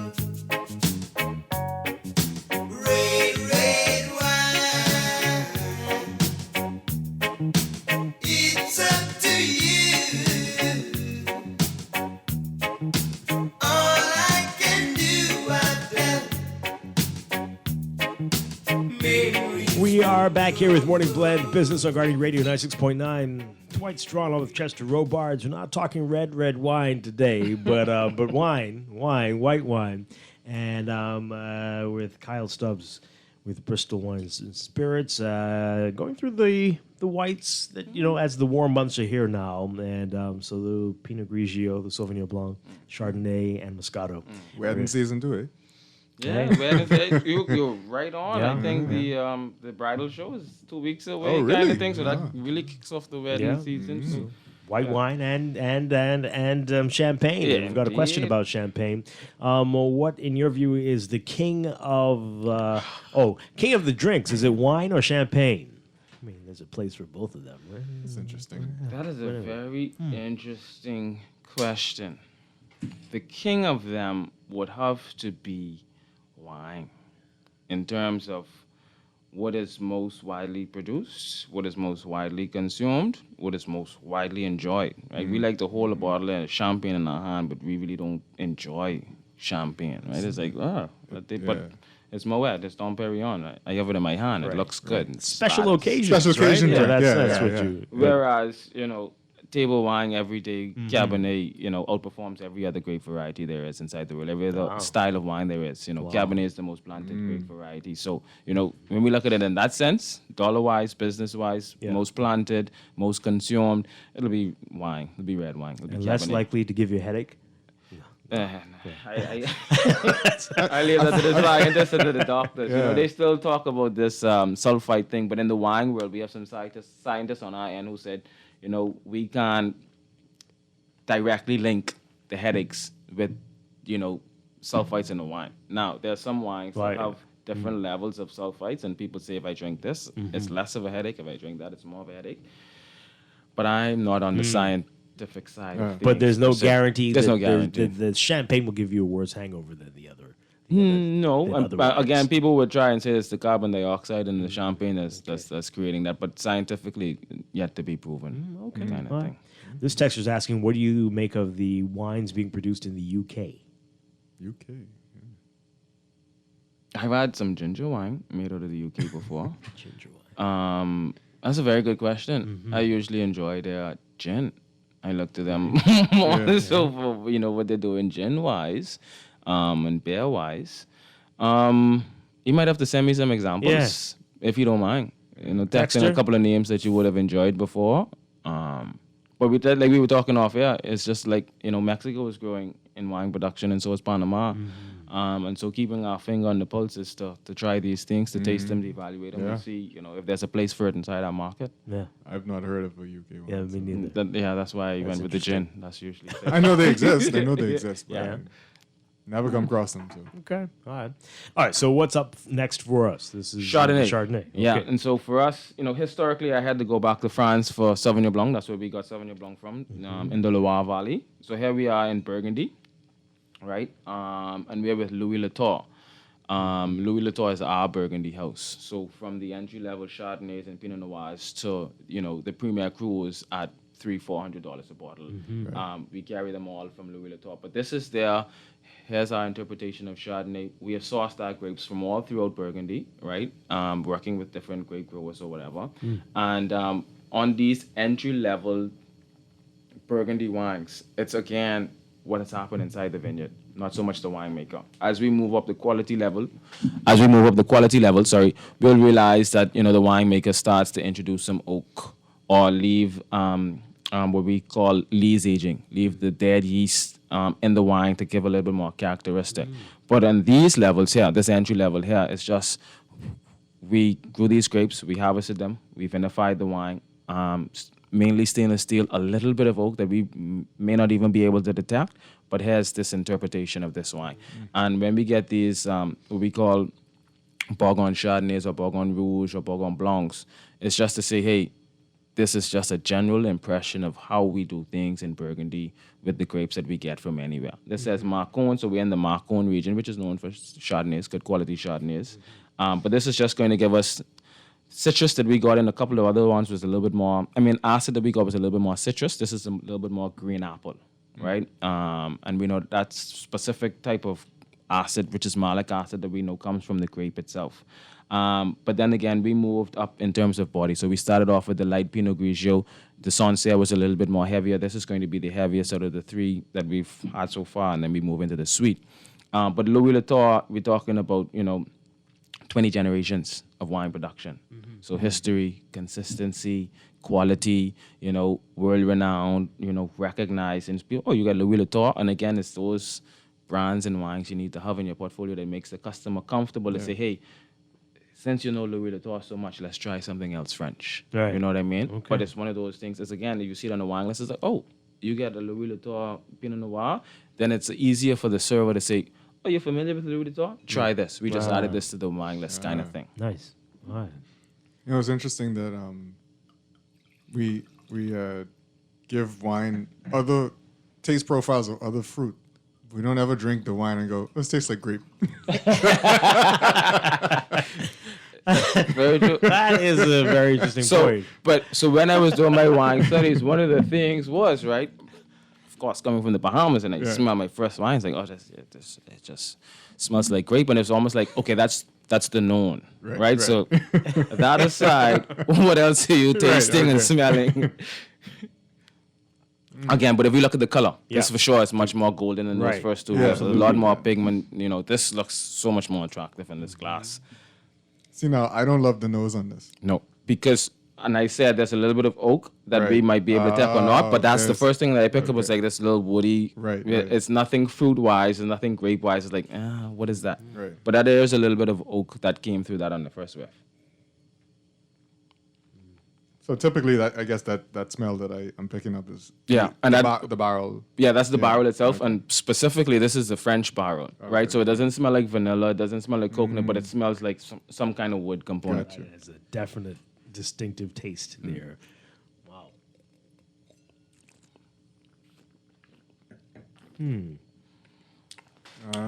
And the wood comes through too. It comes through with the drying sensation in the middle of the tongue. It's like you smell the wood and you taste it, and I like that. Like, what is really good? So, right. It almost forces you. It almost forces you to kind of to make sure it gets over your whole palate and figure it out. So for sure, it's more complex than the first two. Oh yeah, right. So you picked up the wood on the Mm-hmm. first, and then we tasted it on the palate.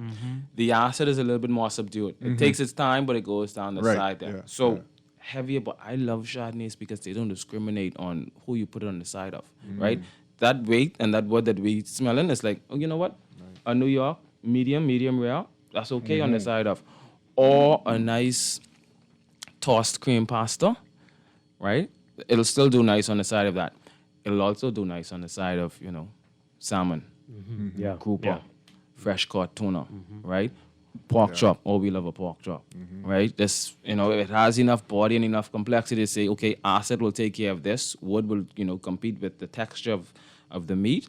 And then all of the other flavors on the palate is much more enjoyable than what it was on the nose. Right. I didn't really like that because wood dominated the aroma on the first go. And it was difficult to pick up any other fruit character. But once you could say, okay, there's wood, there is fruit, okay, that's all right. You get a little bit more of that when you taste it on the palate. You could taste the fruit, you could taste the wood, you could taste a little bit more heavier weight, you could taste a little bit of complexity. But Chardonnays are just fantastic. Yeah. And this is just and so I don't know if I like this aroma. When we get into places like California and Napa Valley, that becomes a little bit more pungent. Like they really want you to smell the odor. Yeah. They really want you to taste it. And for me, sometimes that could take away from whatever else is happening. I'm a farmer.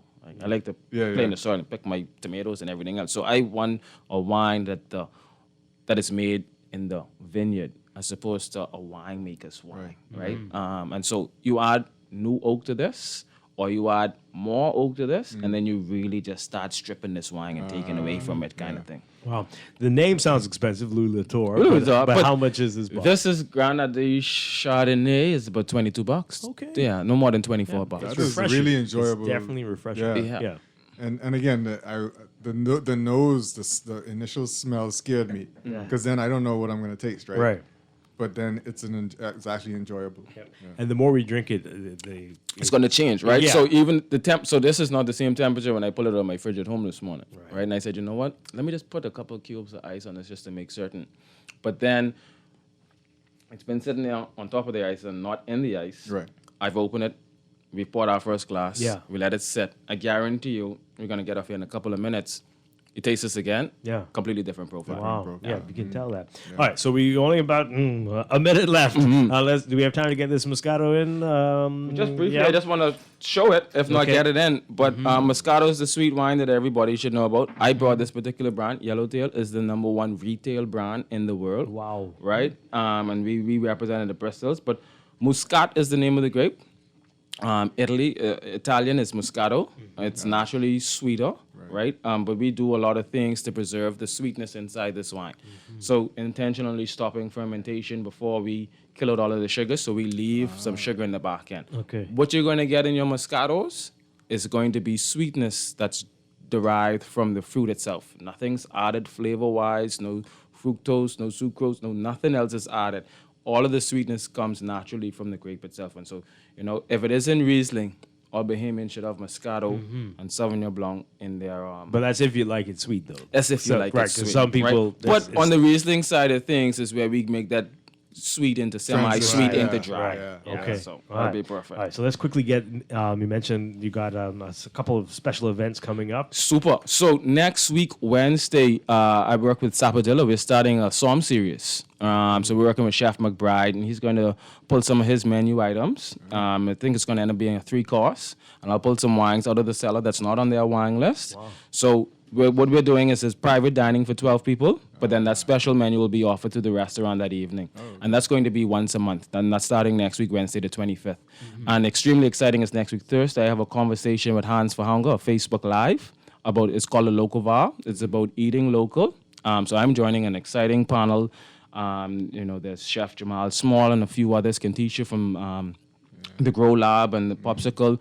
And we're just, what it is to eat local. Yeah. I'm going to do a live pairing with Chef Small, who's going to do some awesome veggie tacos and oxtail tacos. Oh. And so that's going to be live on Facebook next week, Thursday the 26th. And then on Thursday the 2nd of June, we get started with our wine educational tasting series again at Premier Crew. And how often will that be happening? We'll do 2 in June, but we'll do once a month. Okay. So the one on June 2nd is tasting like a professional. So understanding, how the tongue is structured, what it is when we do the light gargle, what it is that we're trying to evaluate, trying to identify aromas and flavors and so on. And then we'll get started with our noble grapes the end of June. What do you need to do to be part of that? So we'll have some flyers and everything. It'll be up on Eventbrite. There'll be a Facebook event for it. And then my email and my telephone contact will be attached as well, just to make contact. All right. They tell me there's this call. Aaron, bear with me for 1 second. Let me just take this really quickly. Good morning, caller. You're on the air. Are you there? You got a question for Kyle Stubbs? Are you there? Did you go? Okay, we lost him. But anyway, so that's great stuff there. A lot of exciting things happening at Bristol. And with you, you're doing a lot, so that's good, getting the education out there about Most wine. definitely. And okay, I think the back. Let's take it really, really quickly. Yep. Caller, you got 10 seconds. Hi, good morning. Very quickly here, I know you're running out of time. I just have a very interesting question here. In terms of wines and our seafood, like our fish, do you know whether they actually paired any particular wine with the different types of fish that we have here? Because, every fish has a different texture, different flavor, a different taste.